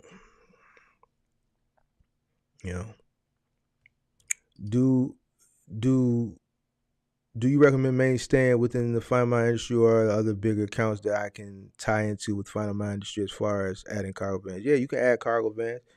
Listen, there's plenty of things you can do with Final Mile. You can do mattresses. You can do big and bulky. You can do appliances. You can do curbside Final Mile. It's a lot of different things you can do with Final Mile. You can run a cargo van. You know what I'm saying? There's things that are more risky. There's things that are less risky. Obviously, if it's more risk, the higher the risk, the higher the reward. It's all depending on what you want to do. I recommend coming into the space, you start with something that's more beginner based. I wouldn't recommend coming into the Final Mile industry and going straight to Lowe's or going straight to the Home Depot appliance contract or going straight to the Best Buy appliance contract. It's gonna be hard, especially if you don't have any knowledge of, like, if you've been in the moving industry prior, then yeah, you have, and I'm talking about seriously in the moving industry, not moving your cousin from time to time, because then I still don't qualify you as a professional mover. It takes years of experience to become a professional mover and know how to maneuver furniture. It's an art to it. It's an art to packing a truck. So if you don't have the experience on moving furniture and packing a truck, and you're not knowledgeable on that, I don't recommend jumping into this with an appliance contract. I recommend jumping in with a mattress contract or maybe a small retailer contract as far as firm, maybe like a Crate and Barrel, maybe not even a Crate and Barrel, maybe like a Baba Baby, something small. You know what I'm saying? IKEA is a good one. IKEA is a good one. Something that it's just less risk. and then learn how to maneuver with that. Learn how to use what equipment for what equipment calls for what in what situation. Um, Learning different properties, learning the difference from a bungalow to a ranch to a Georgian to a split level to a bi level. You got to know all this stuff. All right. Um, it's just a lot of things that you need to know with Final Mile, I think, for you to take on some of those advanced accounts. So come in with an easy account or a very uh, uh, easy to intermediate account, and then I think scale your way up to some of those more advanced accounts like your appliance accounts. And then I think you'll be all right. You shouldn't fail that way. Cargo van, parcel stuff, you can't really mess that up. You could take your box truck, let's say your 16 foot, if you got a 16 foot for the 16-foot box trucks out there, or the cargo van, parcel contracts, you can't damage anything with that. You can't damage delivering paper, a ream of paper, So yeah, taking those types of contracts. I wouldn't be scared. I just wouldn't jump in with anything too advanced. Uh I'm mad that I ain't get the truck last. I wish I would have paid 30 days of insurance with no truck payment and used that 30 days to fill out as many carrier packages as possible. So I'm already in the final manager with employment. Sorry, I'm already in the final manager with 1+ year I got an account. Oh, you already got an account. Okay. So you asked me, do you recommend me staying within the final manager or the big? I mean, if you already in, yeah, stay in. You got a year experience. It only gets better from here. You know what I'm saying?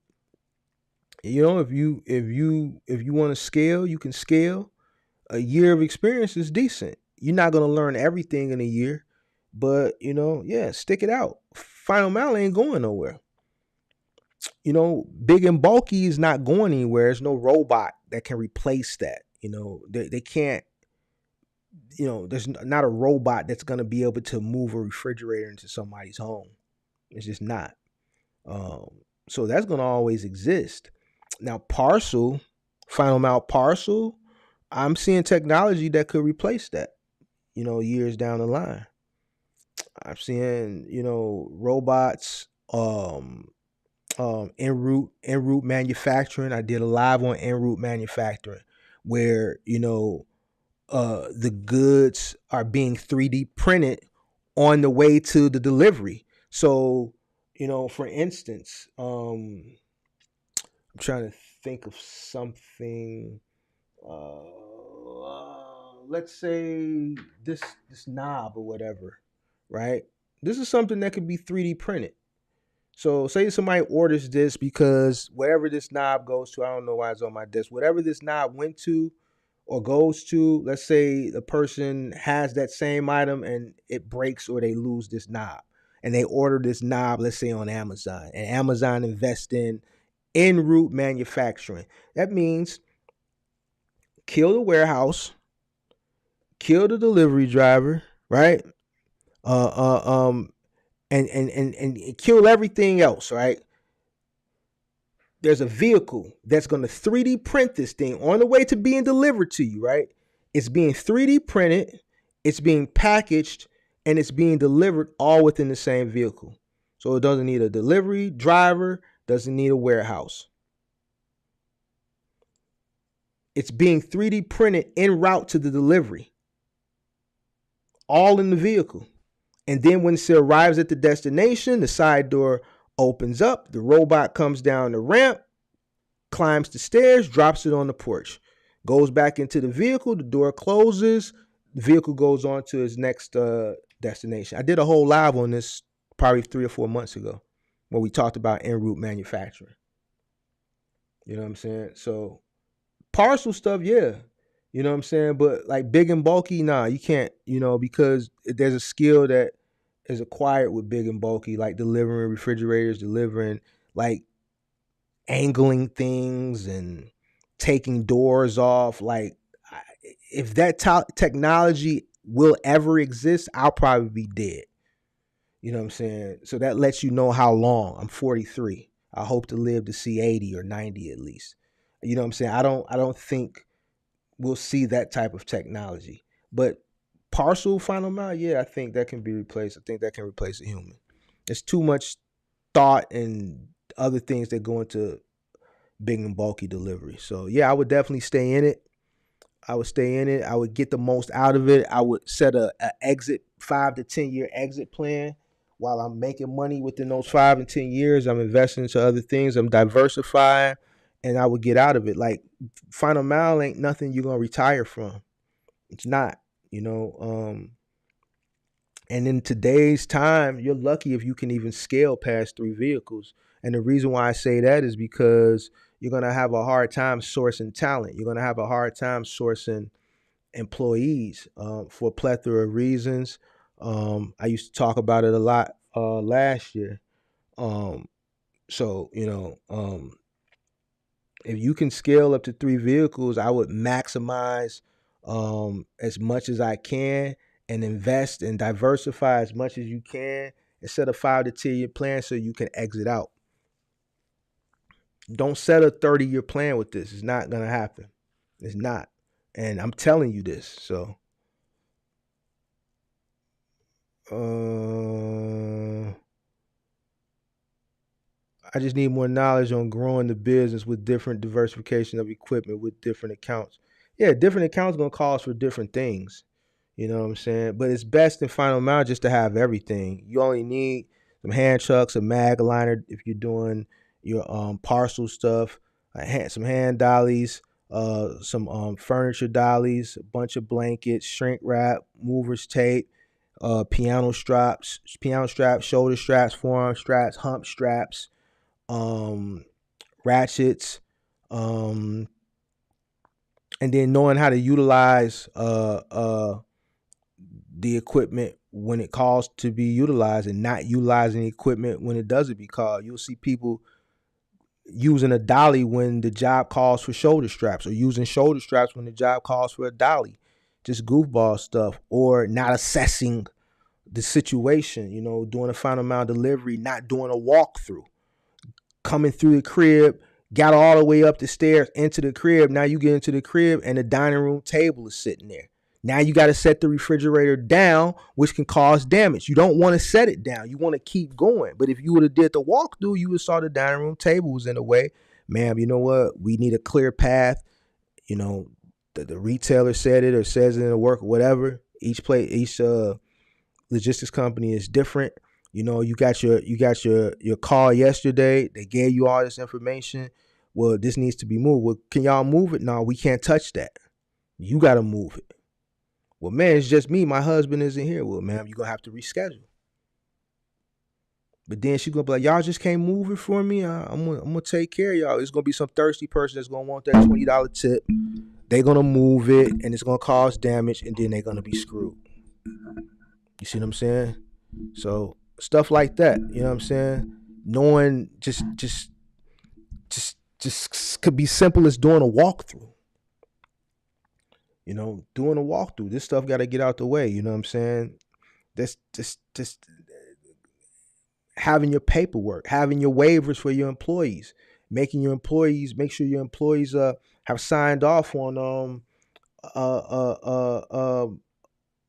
damages. People get into trouble when they get to taking money out of people's checks and then they don't have anything documented saying that, what, if this happens, I'm gonna take it out your check.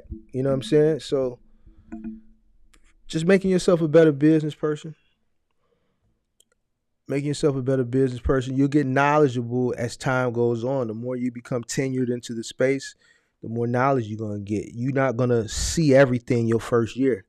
There's going to be different challenges and obstacles you may see. You might not see. You may come across something in year 4 that you've never seen before. That's why I was saying. I don't think I said that. I was on Kirk's channel earlier. I said, man, I don't. I wouldn't consider myself fully knowledgeable. I think it took about 7 to 8 years to say, listen, I was a master in final mile. Moving to about 8 years. You know what I'm saying? You're going to come across situations that you've never seen before. You know what I'm saying? So just stick with it. Stick with it and just keep learning. I'm trying to secure work before I purchase my truck. I have all my other paperwork done. Depending on what you want to get into, if you want to get into final mile, then the work will always be there. There's never a shortage on out of all the years that I've been involved in this industry, I have never not seen a logistics company not hiring. They're always hiring. They're always onboarding. So whenever you get the truck, if you want to do final mile, the work is going to be here. You just got to pick of the litter. What company do you want to go on board with? If you want to do spot market, same thing. Just load boards with freight on them right now. You know what I'm saying? So securing a contract, no one's going to onboard you until you have everything in order. Like, they're not going to onboard you until you got your truck, your authority, everything got to be ready to go. So if that's what's holding you back, then that shouldn't be holding you back, because the companies are ready when you are.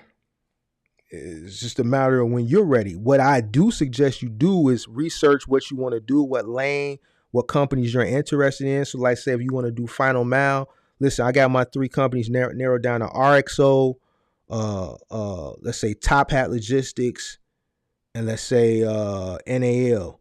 I got RXO because Mark said they got the most work, but it may be some risky work involved. And even though RXO got mattress accounts, they may not give you a mattress account. They may stick you on Samsung or LG. I picked NAL because Mark said, man, IKEA is easy and I can get around that learning curve with minimal risk. Man, I got Top Hat because they got all the mattress contracts. So now once I go get my truck, I got my authority, I'm going to apply with all 3. I'm going to meet with all 3. Whoever works the best as far as the pay and what accounts that they're onboarding for is who I'm going to determine. Not, man, now I got all these logistics companies. Which way do I go? Have all that kind of already set and then start applying. Because they're going to want, first thing you do when you apply, they're going to want to see all this information. If you ain't got it, then, just research the companies so that way when you get this stuff, you can apply. I say narrow them down to 3, apply at all 3, go in for those beans, and then the best one that fits your situation, that's who you go with. The work is there now. The work will be there in June. The work will be there in December. I've never not seen a logistics company that wasn't hiring or onboarding people. You know what I'm saying? I saw a video of a robot in Walmart pulling orders for in-store pickups. Listen, I saw a video of a robot. It wasn't even a robot. It was just a machine that was loading a 53-foot trailer. It loaded the 53-foot trailer in one swoop. It had all the freight, all the pallets on this thing. It slid the thing in there and it slid the thing out, and the freight was stacked neatly in there, just that quick. Whereas a forklift driver got to go in there, pallet and pallet and pallet and pallet and pallet. This thing had all the pallets already stacked and organized on this thing. The thing just drove straight into the truck and just dropped the pallets and just slid out. So it was like you got the truck walls, right? This thing it was like a perfect fit. It just slid in. Pallets just came from under, boom, and the thing the sidewalls just slid out and the truck was loaded. That's simple. So that's going to replace a lot of warehouse workers. That's going to replace the forklift driver. So yeah, technology is something else. Walmart just laid off a bunch of people too. Yep, sure did. Yeah, it sure did. A lot of people laying people off. Can I make good money in dispatching? I don't know about dispatching. I never dealt with a dispatcher. I don't, dispatching to me, I feel like a person can dispatch themselves. I mean, I always preach it's a low margin industry. So if it's low margin and it's low margin, and this ain't a knock to the dispatchers, they got make their money. But I haven't been hearing nothing but complaints about. I have yet to hear one person in recent say, man, I got the best dispatcher. It's more like, man, I signed up with this dispatcher and she couldn't get me a load, or he couldn't get me a load, or she just stopped answering. She said she could give me $8,000 a week, and the first week she didn't give me nothing. Um, so with me always telling people it's a low profit margin business, why give up 10%? Why give up 10%?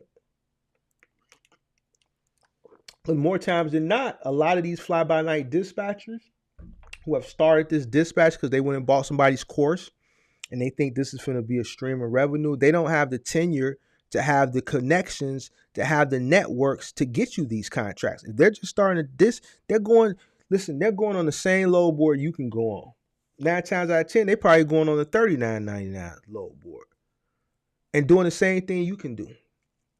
All right. They don't have connections with brokers where brokers are calling them directly. And then they're funneling those loads straight to their drivers. So no, me personally, I wouldn't.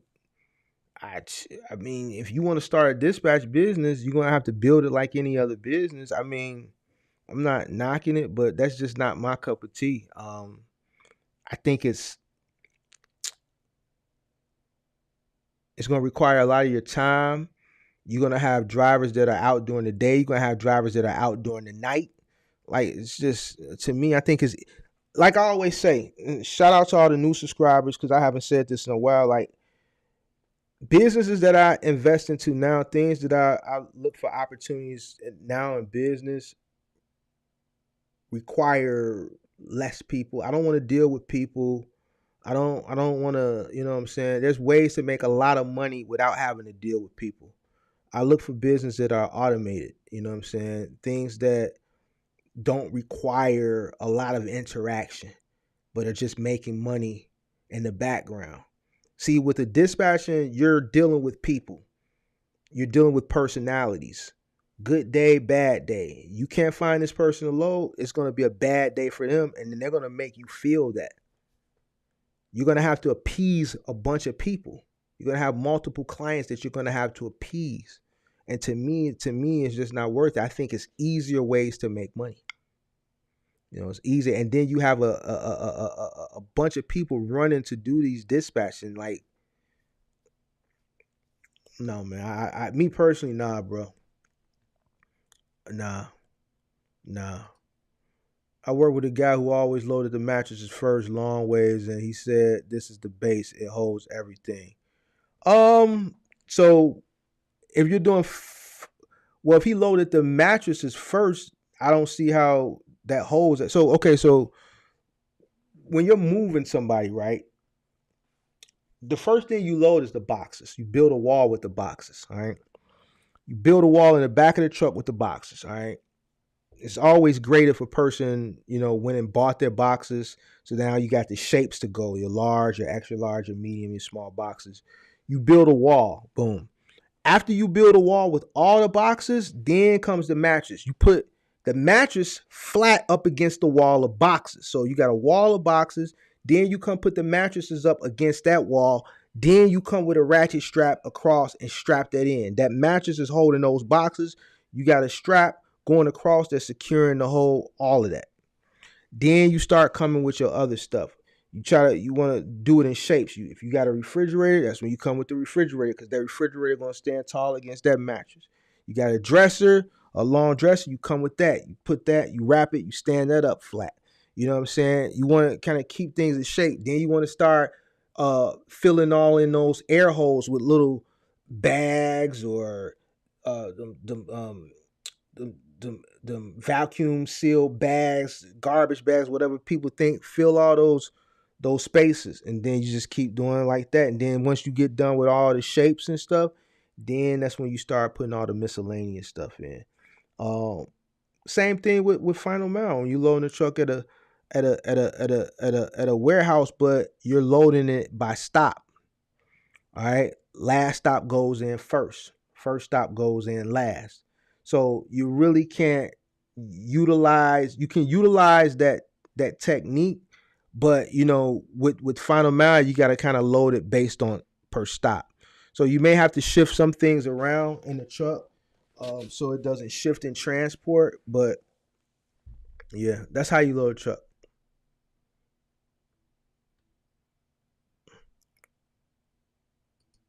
Yeah, I remember watching your other videos. I really appreciate the info, Mark. That's why I got the coaching session tomorrow. Oh yeah, I did just see a notification. Oh, that was you.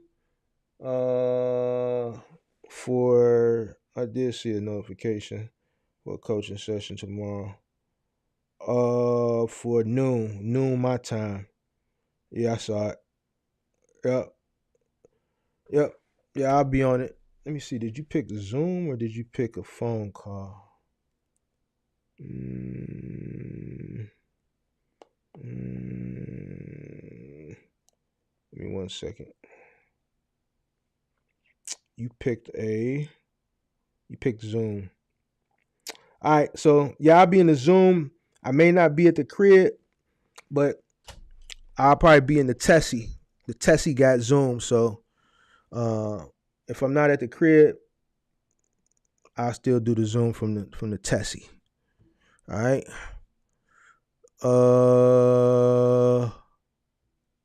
Mark, meeting is in 10 minutes. I got a meeting with you in 10 minutes. I do. Marie Rose, what's going on? Aaron Anderson, appreciate you. Where's your IKEA video? I live 2 minutes away from one. I didn't do an IKEA video. I haven't had that contract in a long time, years. So I don't have an IKEA video. I have information about IKEA. I did a video about that, but like a video on site video, if that's what you're talking about, no. Informational video, yes. Just go to my videos and look for the one with the IKEA logo on it. That's exactly what dispatchers are doing. Exactly. Say no to dispatchers who don't have FMCSA authority or the proper insurance. Yeah, this dispatching thing has become a hustle. So, I mean, y'all that, want to hire dispatchers, man, whatever. But everybody that I've talked to recently or the past months or whatever that has hired a dispatcher, they don't have any good experiences. So, you got a plethora of different dispatchers that are promoting that they can do this and they can do that and they can do this, and they just can't do it. You know what I'm saying? They don't have the experience. They don't have the relationships to do these things. And then what you got to understand, when you're dealing with a dispatcher, you're in competition with everybody else that they dispatch for. So said dispatcher has 5 clients. They got one load. They got 5 people that are sitting. They got to decide who they're going to get that load to. So you're in competition for the same work with other people, depending on where you are in the region. You know what I'm saying? Because they might be dispatching for someone in California, someone from Chicago, blah, blah, blah. But, to me, 10% is 10%, especially of a low profit margin business. So if I'm working on an 8% margin, why am I going to go get 10% to somebody that I can do myself and I can increase my margin from 8 to 18%? It just don't make sense. So, and I ain't knocking nobody's hustle. It is what it is. I'm just telling you what Mark wouldn't do if Mark was running middle mile. Mark going to dispatch himself, because Mark is going to have a laptop while he's on the road. And when I'm down, when I'm sitting in the truck stop, when I'm in my hotel room, Mark going to be searching for loads. Mark going to be on the phone. Mark going to create relationships to the point where they're calling me, hey, Mark, where you at? Can you take this? You know what I'm saying? So Mark not going to give money away frivolously if I can do it myself. So that's just what I would do. But to each his own. Do what you want to do. You know what I mean? I prefer to deal with fewer people as well. What else would you recommend to generate 150 to 250 K annually? Real estate. Man, who heard of Ben Mala? Who heard of Ben Mala? I saw who's heard of Ben Mala and who's heard of Meet Kevin? Anybody watch Meet Kevin? Anybody watch Meet Kevin?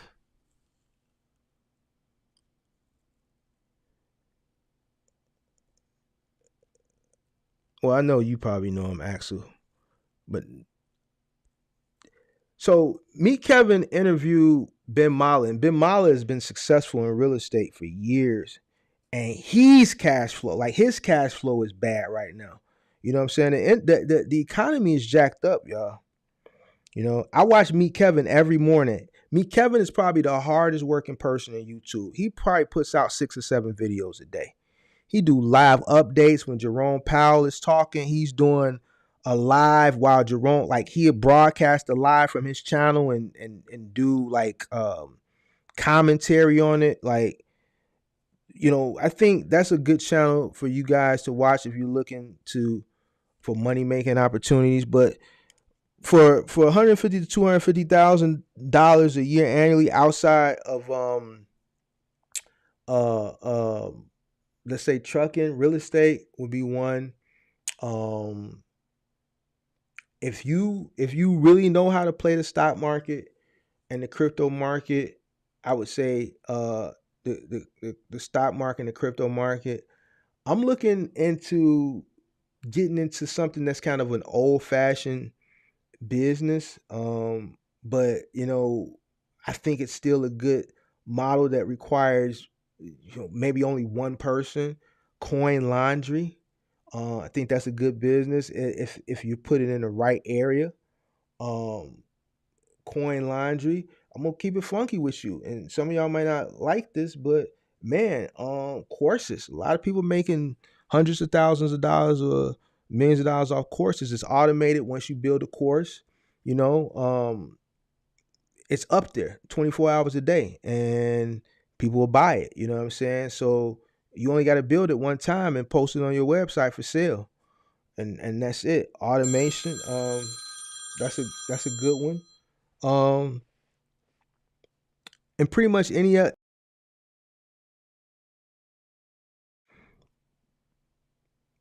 that's automated, I think not anything that's automated.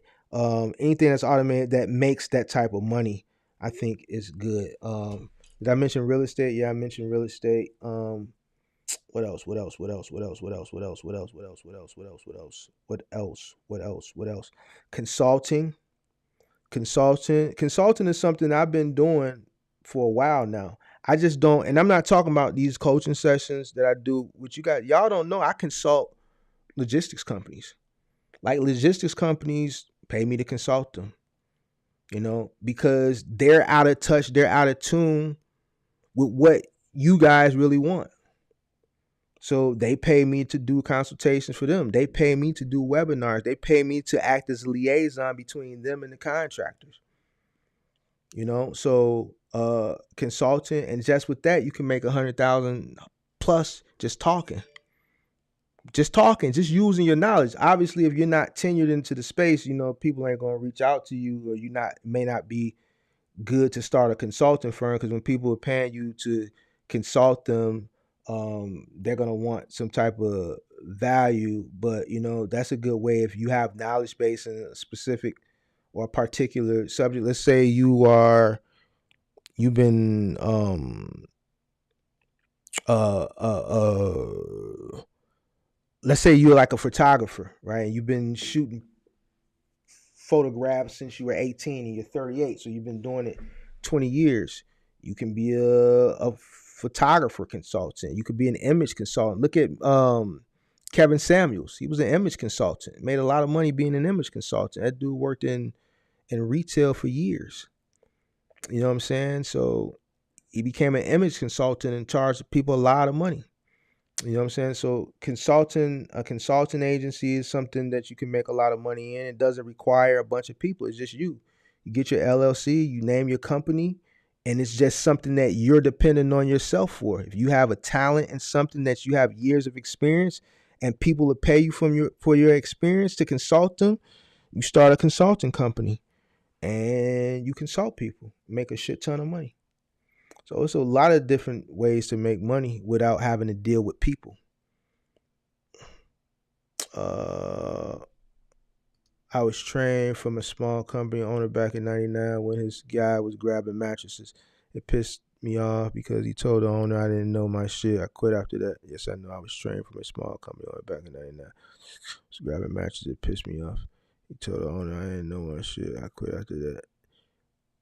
I've been dispatching myself. Cool. I know them both. Yeah, Meet Kevin. Yeah, so y'all know Meet Kevin, right? So watch Meet Kevin. I suggest y'all start watching a lot of Meet Kevin. And a lot of the stuff I talk about, Kevin talks about, but he talks about it. If you're not really knowledgeable on this stuff, then he's gonna be kind of over your head. You may not, understand it, but he drops a lot of jewels on money making opportunities. Um, Ben Mala, if you are interested in real estate, he's a good guy to watch. He's not doing well right now. The economy is kind of messing him up bad, so he's liquidating a lot. That Rolls Royce got to go. All those, I think he might be getting rid of the yacht. He's strapped for cash right now. So, but he's a good person to watch. Uh, uh, is it possible to make 150 to 250,000 annually with a cargo van? Yeah, you probably gonna need more than one cargo van though. One cargo van ain't gonna get it. It's not 150. You can get on a good contract with a cargo van, you can get 100, a little over 100. But with a good contract that you're really, really working, you got to have a route that's really, really paying, which means you got to have a good piece count on your route. 150,000, you're gonna need at least two to three vans. You're gonna need 2 to 3 vans.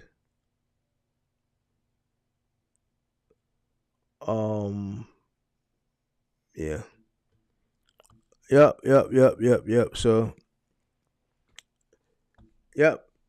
So yeah, hopefully, tonight's live. I just wanted to come on here and just talk economic stuff. I know I said it. A lot of people heard me say that before, but like I said, it's a lot of new subscribers. Once again, supply and demand, guys. Nothing more, nothing less. Don't be fooled. Do not be fooled. Don't be fooled. Stop letting people tell y'all it's because Ray, or like Kirk would say, Pookie and Ray took cheap freight. They ain't Pookie and Ray and Tim and I'm not saying he's saying this. I'm just using those names for humor. But people that's saying that people are taking cheap freight, that's not the reason why rates are the way they are. It's just simple supply and demand. All right, guys. So what you're looking for, you're not looking for Timmy and Steve to stop taking cheap freight. You're looking for the economy to revitalize and for volume to go up.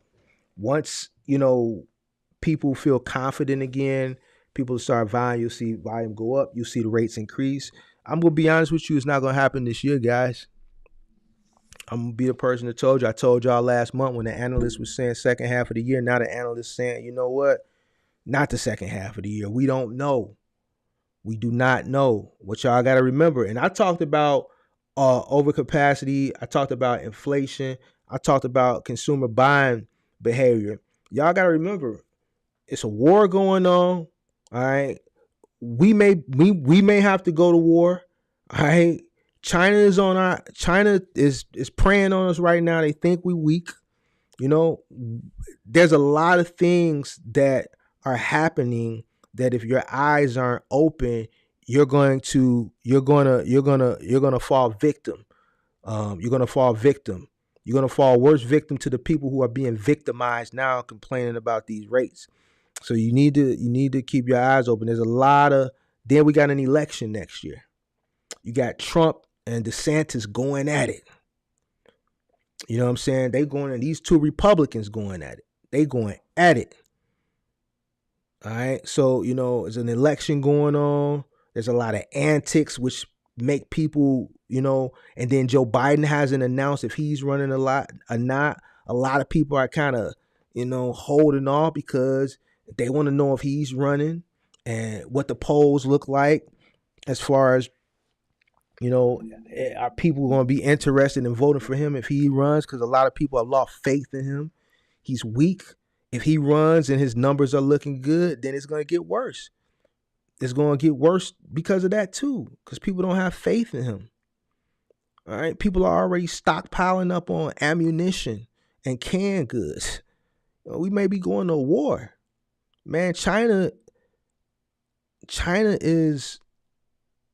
really thinks we're weak right now. We just had to do an airstrike last week.